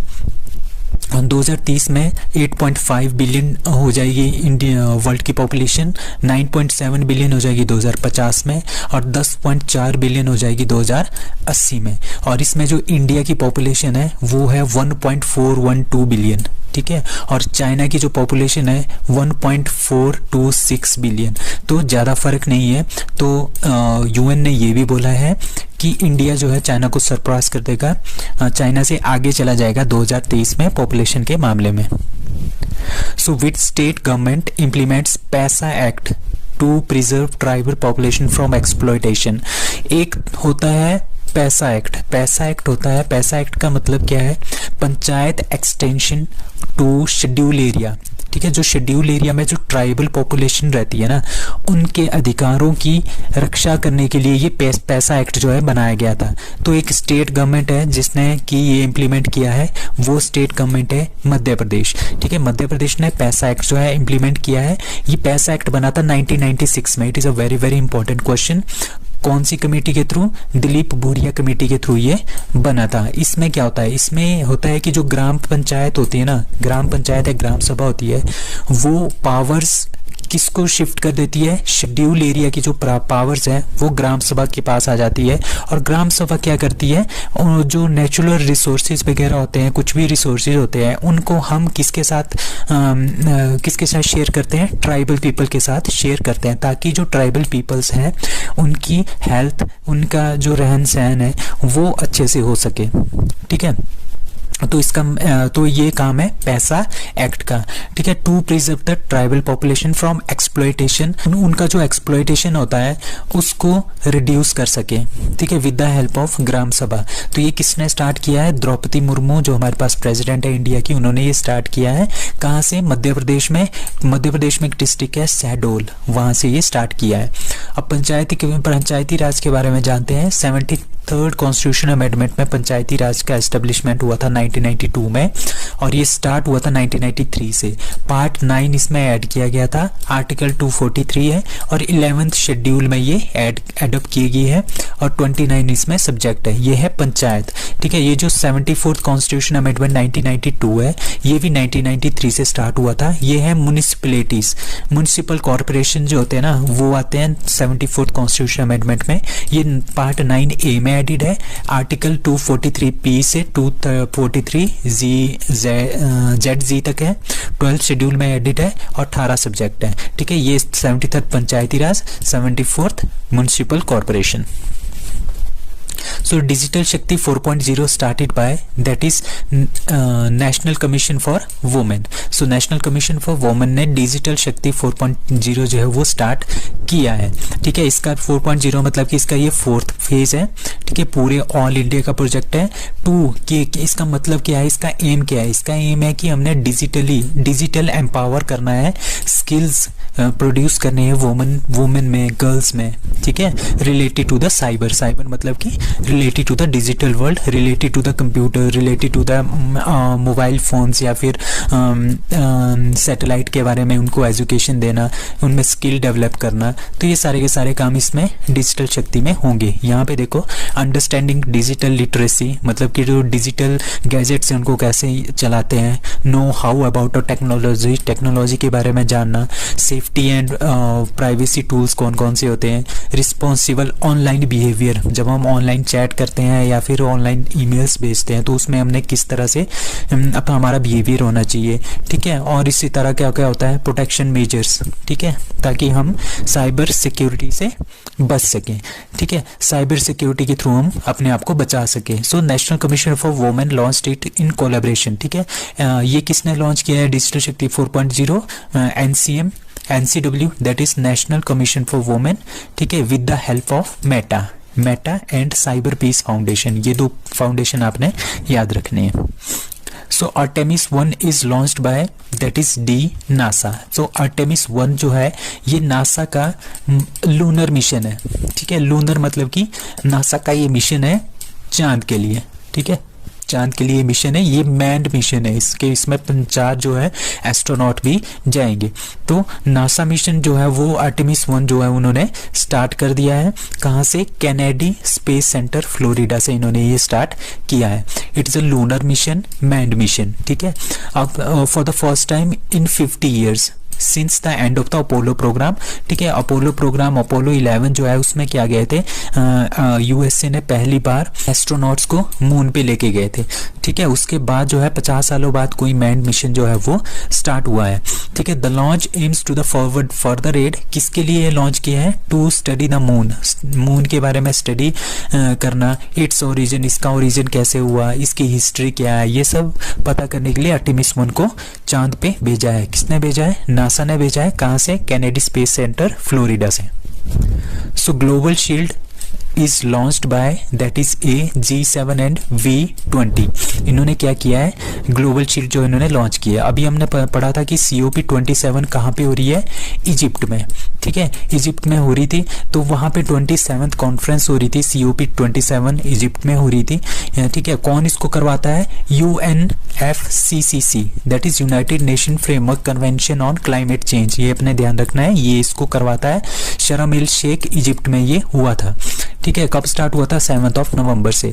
तो उसमें क्या हुआ, उसमें V20 और G7, ठीक है, V20 और G7 इन दोनों ने मिलके क्या बनाया है, ग्लोबल शील्ड इन्होंने लॉन्च की है। इसके अकॉर्डिंगली क्या होगा, जो भी वनरेबल देश होंगे, जो भी देश होंगे जिसमें क्लाइमेट रिस्क की वजह से वहाँ पे क्या हुआ, बहुत ज़्यादा नुकसान हो गया है, उसको भरपाई करने के लिए ये पैसा प्रोवाइड करेंगे, ठीक है, G7, ठीक है। तो पाकिस्तान, इसमें जैसे पाकिस्तान है, बांग्लादेश है, पाकिस्तान में भी फ्लड आया था, बांग्लादेश की इकॉनमी बहुत ज़्यादा नीचे जा रही है, Costa Rica, Fiji, Senegal, Philippines और घाना, ठीक है, इन सब देश, ये सब देश क्या है, क्लाइमेट रिस्क की वजह से इसमें कुछ ना कुछ इकोनॉमिक क्राइसिस आए हैं, ठीक है। उसको रिड्यूस करने के लिए क्या किया है, इन्होंने इनको फंड प्रोवाइड किया है। इन्होंने फंड प्रोवाइड किया है किसके अकॉर्डिंगली, किसके थ्रू, ग्लोबल शील्ड के थ्रू। और ये किसने दिया है, G7 और V20 ने ये मिलके इनिशिएटिव लिया हुआ है। अब वनरेबल 20 क्या है, वनरेबल 20 वो देश है जहाँ पे कुछ ना कुछ नेचुरल कैलेमिटी आती रहती है, जिस तरह से अफगानिस्तान है, पाकिस्तान है, बांग्लादेश है, फिलीपींस है, या कुछ और देश हैं, इस तरह के देश हैं वनरेबल की लिस्ट में आते हैं, ठीक है। और जो वनरेबल 20 V20 बना था, ये अक्टूबर 2015 में बना था, लीमा पेरू में ये बना था। So the V20 member represents a broad cross section of the countries in term of size, geographical location, poverty, economic development के आधार पे ये V20 बना हुआ है। So global shield is launched at Egypt COP27 में। Who has been appointed as the full member of NITI Aayog, that is A. Doctor Arvind Virmani. So doctor Arvind Virmani को full time member जो है नीति आयोग का बना दिया गया है। अब नीति आयोग के बारे में जानते हैं, ये 1 जनवरी 2015 से स्टार्ट हुआ था। चेयरपर्सन इसके प्राइम मिनिस्टर ऑफ इंडिया, कोई भी जो भी प्राइम मिनिस्टर ऑफ इंडिया होगा वो चेयरमैन होगा नीति आयोग का, ठीक है। Vice chairperson that is Suman Bery, CEO आजकल है परमेश्वरन अय्यर, और फुल मेंबर हमारे पास यहाँ पे 4 है, ठीक है। VK सरस्वत, VK पॉल, ये दोनों आपने याद रखने हैं। 2 इसमें है रमेश चंद और एक अरविंद विरमानी को अभी अपॉइंट किया गया है। Which country becomes second largest producer of steel in the world? That is A. India. So सबसे ज़्यादा जो स्टील होता है ना पूरे वर्ल्ड का 57% जो स्टील होता है वो चाइना के पास है, ठीक है। पूरे वर्ल्ड का अगर ये 50% है तो आप मान लो कि 57% जो है वो चाइना के पास है ओनली, ठीक है।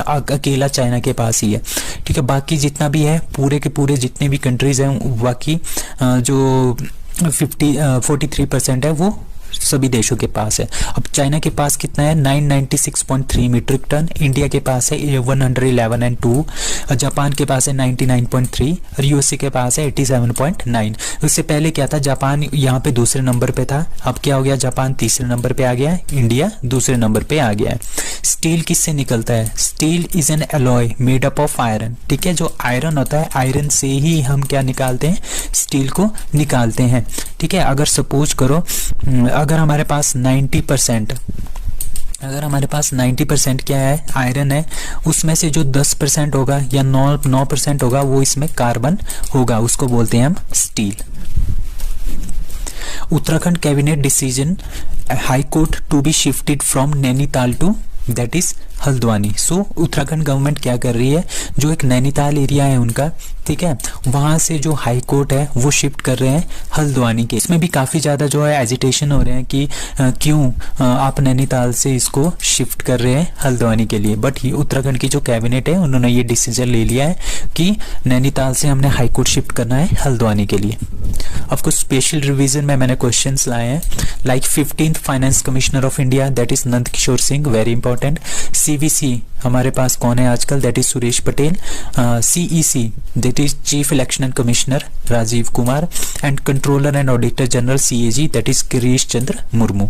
अब कुछ समिट्स हैं, लाइक 20 SCO समिट्स के बारे में जानते हैं। SCO समिट जो 21st हुई थी वो किर्गिस्तान में हुई थी, अभी 22 कुछ दिन पहले हमने पढ़ा था, दैट इज उज्बेकिस्तान, और अब नेक्स्ट कहाँ पे है, इंडिया में 2023 में होगी SCO की समिट। एशियान मतलब association of south east Asian nation, group of 10 countries, इसमें 11वीं कंट्री जो है हमारे पास तैमूर लेस्ले को एड अप किया गया है। इसका हेडक्वार्टर है जकार्ता, इंडोनेशिया में।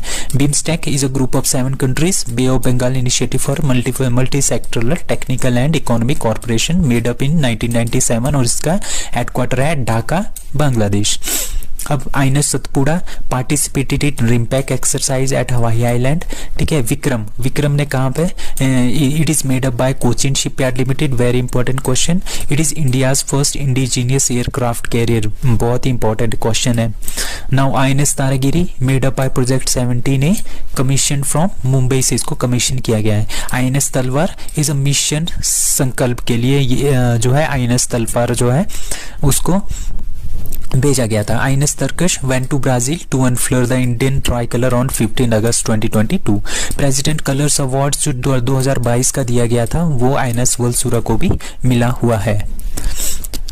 The flower which blooms once in 12 years that is Neelakurinji, ये नीलगिरी की जो पहाड़ियां हैं वहां पे मिलता है।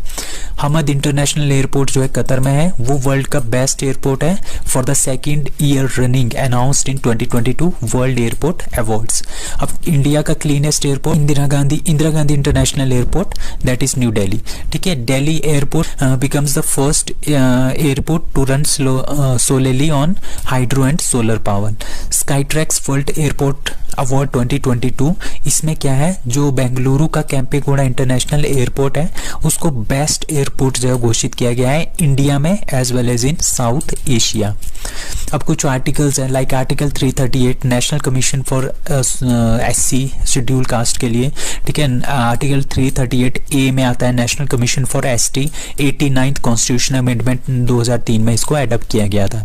Article 338 national commission for backward classes, 102nd constitution amendment 2018 में इसको एडॉप्ट किया गया था। अब सेहत पोर्टल है, सेहत पोर्टल कौन करता है, सेहत किसने लॉन्च किया था, बाय मिनिस्ट्री ऑफ डिफेंस, किसके लिए, health protection of the family of defence personnel. जो डिफेंस पर्सनल है, आर्मी के जो लोग हैं उनकी जो फैमिली है उनकी हेल्थ के प्रोटेक्शन के लिए सेहत पोर्टल जो है लॉन्च किया गया था। ई अधिगम योजना, free tablet to the students from 9th to 12th class. Smile योजना related to upliftment of transgenders and beggars, very very important. Transgender और बेगर्स के अपलिफ्टमेंट के लिए स्माइल योजना की स्टार्ट की गई थी। नमस्ते योजना किसके लिए थी, अपलिफ्टमेंट ऑफ सीवेज वर्कर्स। अम्मा एंड बहिनी योजना किसने स्टार्ट किया था, that is Sikkim. The question is, which is the first Indian company to set up European Work Council? That is C, Wipro. So Wipro ने क्या किया है, एक यूरोपियन वर्क काउंसिल जो है वो सेटअप किया है। कहाँ पे सेटअप किया होगा, दैट इज यूरोप। तो यूरोप में इन्होंने ये सेटअप किया है, मतलब कि 13 डिफरेंट कंट्रीज, जो यूरोप की 13 डिफरेंट कंट्रीज है वहाँ पे उन्होंने यूरोपियन वर्क काउंसिल जो है वो सेटअप किया है। इसकी वजह से क्या होगा, विप्रो को बहुत सारे जो फॉरेनर एम्प्लॉयज़ हैं वो मिल जाएंगे। फर्स्ट तो इस तरह का विप्रो इस तरह की पहली इंडियन कंपनी है जिन्होंने EWC that is European work council जो है वो स्टार्ट किया है। ठीक है, IT कंपनी, तो IT की कंपनी है Wipro, has reached an agreement with the employ representative on setting up a European work council, this company said. So Wipro EWC agreement was successfully negotiated with the employee representative from 13 different countries of Europe. So पहली Indian company बन गई है विप्रो जिसने European work council start किया है। Who has become the first player of India to get elected in the Athletics Commission of the International Table Tennis Federation?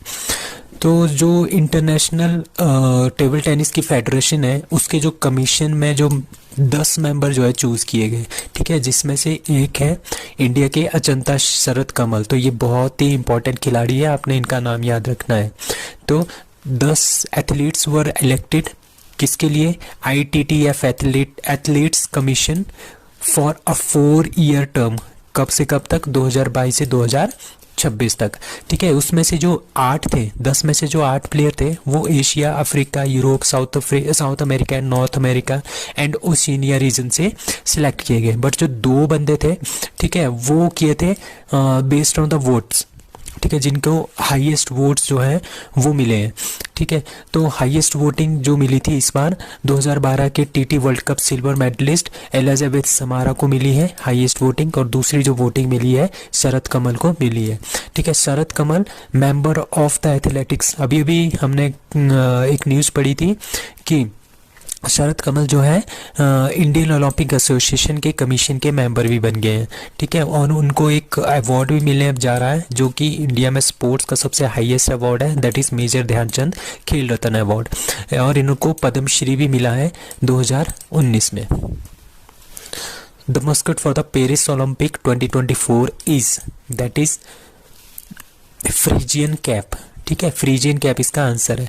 तो जो Paris Olympic जो 2024 का होने वाला है वो फ्रांस में होने वाला है। फ्रांस की कैपिटल क्या है? पेरिस है। तो उन्होंने फ्रैगिस कैप जो है उन्होंने इसको क्या बनाया है? मस्कट बनाया है 2024 के ओलंपिक के लिए। फ्रैगिस कैप मतलब कि ये इस तरह की एक कैप होती है जो कि एक ट्रेडिशनल कैप है फ्रांस की। ये क्या दिखाता है? ये दिखाता है उनकी नेशनल यूनिटी को, क्योंकि जब जो फ्रैगियन कैप थी वो लोगों ने कंस्ट्रक्शन के टाइम में पहनी थी। किसके कंस्ट्रक्शन में? नोत्रे डेम कैथेड्रल 1163 में, तब भी इन्होंने पहनी थी। जब इनका रेवोल्यूशन हो रहा था 1790 में 1789, तब भी इन्होंने पहनी थी। During the work of the Eiffel tower जब बन रहा था तब भी इन्होंने ये वाली कैप जो है वो पहनी हुई थी। सो इन्होंने ड्यूरिंग द गेम्स ऑफ 1924 में जो गेम्स हुई थी उसमें भी यही जो है कैप्स का काफ़ी ज़्यादा इसको प्रमोट किया गया था। तो ये इनकी एक ट्रेडिशनल कैप है, ठीक है। ये इनकी ट्रेडिशनल कैप है। जो ये वाला है ना, ये वाला देखो इसके लेग्स दोनों ठीक है, तो ये ओलंपिक के लिए है। इसकी एक लेग देखो एक पैरा एथलीट की तरह है। सो ये पैरालंपिक के लिए है, तो इन्होंने ये बनाया। तो आपने याद रखना है the mascot for the Paris Olympic 2024 that is Phrygian cap. अब टोक्यो ओलंपिक हुए हैं 2020 के, तो उसमें जो मस्कट था वो मराइतोवा था। टोक्यो पैरा ओलंपिक के सुमेटी, और 36 जो नेशनल गेम्स हुई है गुजरात में उसका था सवज। Who has been appointed as new governor of West Bengal?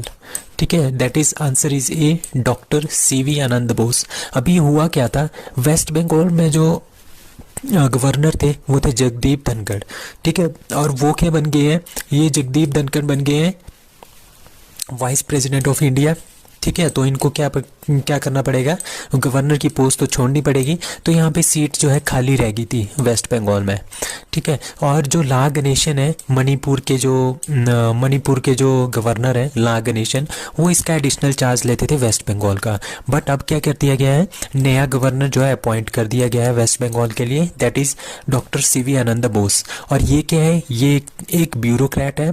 Bureaucrat मतलब कि 1977 में इन्होंने क्या किया था? Indian administrative services IAS qualify किया था और ये ऑफिसर बने थे केरला कैडर से, ठीक है। और जब 2011 में जब ये रिटायर हुए थे तो ये एडमिनिस्ट्रेटर थे नेशनल म्यूजियम के, ठीक है। तो आपने ये दो बातें याद रखनी है। So word of the year 2022 as पर Cambridge dictionary. So Cambridge dictionary के अकॉर्डिंग 2022 में कौन सा वर्ड जो है वर्ड ऑफ द ईयर घोषित किया गया है? That is D Homer. Homer क्या होता है? होमर एक तरह का एक जो कि बेसबॉल में यूज होती है, ठीक है, शॉर्ट फॉर होम रन का इसका, ठीक है। जो होम रन एक टर्म होती है बेसबॉल में, उसका शॉर्ट फॉर्म होता है होमर, ठीक है। तो होमर वाज सर्च्ड इस साल जो मई 2022 में है, ठीक है, 75,000 टाइम्स जो है ये वर्ड जो है वो इंटरनेट पे सर्च किया गया। तो इसको ही हमने क्या बना दिया था? वर्ड ऑफ द ईयर बना दिया गया है by Cambridge dictionary. So Collin dictionary word of the year अभी हमने कुछ दिन पहले पढ़ा था, दैट इज फार्मा क्राइसिस। और Oxford word of the year 2021 के लिए दैट वाज वैक्स। वैक्स का मतलब है cow. The maximum number of foreigners who visited India during the extended period of COVID restrictions was from which country? मतलब कि 2021 में जो मैक्सिमम नंबर ऑफ फॉरेनर्स किस कंट्री से इंडिया विजिट किए थे? That is USA। तो USA पहले नंबर पे है, ठीक है। मतलब कि यूनाइटेड स्टेट ऑफ अमेरिका से कम से कम 4.29 लाख जो है वो फॉरेनर्स आए थे घूमने के लिए, और बांग्लादेश से आए थे 2.4 लाख, ठीक है, तो पहले नंबर पे यूएस, दूसरे नंबर पे है बांग्लादेश, जो कि घूमने आए थे इंडिया में ड्यूरिंग 2021, क्योंकि वहाँ पे उस टाइम क्या था, उस टाइम कोविड के चलते बहुत सारे प्रोटोकॉल्स थे, बहुत सारी रेस्ट्रिक्शंस थी, पर फिर भी यूएसए से सबसे ज़्यादा फॉरेनर्स जो है इंडिया घूमने आए थे। उसके बाद दूसरे नंबर पे Bangladesh. So which country is to host the 19th Conference of Parties of CITES? ठीक है, साइट्स क्या है? साइट्स एक convention on international trade in endangered species है। ठीक है, इसका जो हेडक्वार्टर है वो जिनेवा स्विट्जरलैंड में है। ठीक है, इसकी जो 19th कॉन्फ्रेंस हो रही है वो हो रही है पनामा में। और ये पनामा कहाँ पे है? पनामा है सेंट्रल अमेरिकन कंट्री। ठीक है, तो वहाँ पे 19th कॉन्फ्रेंस इसकी हो रही है, आपने ध्यान रखना है साइट की। तो इसके अकॉर्डिंगली क्या होता है, इसके अंदर जो साइट होता है ना, साइट का मतलब यहाँ पे देखो ट्रेड आ गया है। ठीक है, ट्रेड मतलब कि जितने भी हमारे पास एंडेंजर्ड स्पीशीज़ है या कुछ ऐसी स्पीशीज़ है जिनकी जो है एक पर्टिकुलर देश में बहुत ही ज़्यादा कमी हो गई है, तो उनकी पोचिंग करते हैं ना लोग। ठीक है, उनकी स्किन बेचते हैं। ठीक है, उसको रोकना ये काम है साइट्स का।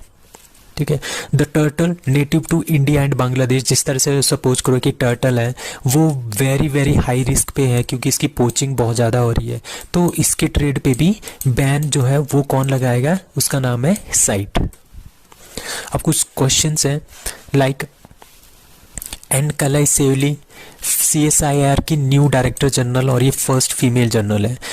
उदय Umesh Lalit UU Lalit 49 CGI of India, ये रिटायर हो गए हैं, अब आए गए हैं DY Chandrachud 50th CGI of India. Jagdeep Dhankhar क्या बने हैं?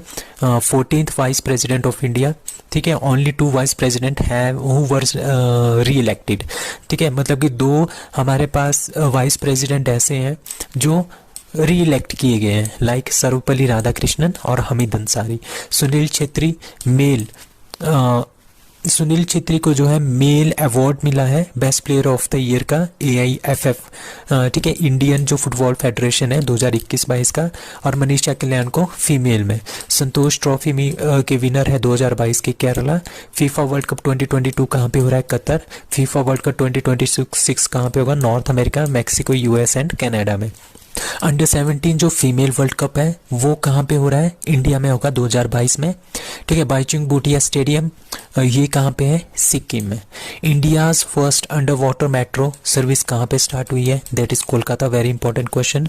Operation my Saheli south east railway Kolkata ने इसको स्टार्ट किया है। टोटल रेलवे जोन इंडिया में है 18। नेशनल वाटरवे 1 कहाँ पे है? गंगा नेशनल वाटरवे, प्रयागराज से हल्दिया तक। ठीक है, नेशनल और सबसे लंबा भी यही है, national waterway 1 Prayagraj to Haldia. National waterway 2 Brahmaputra national waterway Sadiya से डुबरी असम में। अब कुछ और questions like village defence guard scheme कहाँ पे स्टार्ट हुई है? J&K में। सीमा दर्शन योजना गुजरात ने स्टार्ट की है। लोसर फेस्टिवल लद्दाख का है। हेमिस फेस्टिवल लद्दाख का है। ट्यूलिप फेस्टिवल J&K का है। द चिंगम फेस्टिवल भी J&K का है। इंडियन फिल्म फेस्टिवल, अब फिर ये सारे के सारे क्वेश्चन फिल्म से रिलेटेड है। लाइक इंडियन फिल्म फेस्टिवल जो मेलबर्न में हुआ था उसमें बेस्ट मूवी थी 83, best actor Ranveer Singh, best actress Shefali Shah for the movie Jalsa. National film award 2020 में 2020 का है ये। ठीक है, ये याद रखना है, वेरी इंपॉर्टेंट। बेस्ट एक्टर कौन है? Ajay Devgan and Suriya. Best movie क्या है? Soorarai Pottru. Best actress Aparna Bala Murali. Oscar film award जो 2022 में हुए हैं, वेरी इंपॉर्टेंट, उसमें बेस्ट एक्टर है विल स्मिथ, बेस्ट एक्ट्रेस है Jessica Chastain and best movie that is CODA. अब कुछ questions are related to vaccines like first DNA vaccine ZyCoV D Zydus Cadila ने बनाई है। वर्ल्ड्स फर्स्ट कोविड-19 vaccine that was Sputnik V Russia की। Covishield serum institute of India ने बनाई है। ठीक है, Pune India. And Covaxin Bharat biotech इसने इसको बनाया है। So that's all for today, thank you.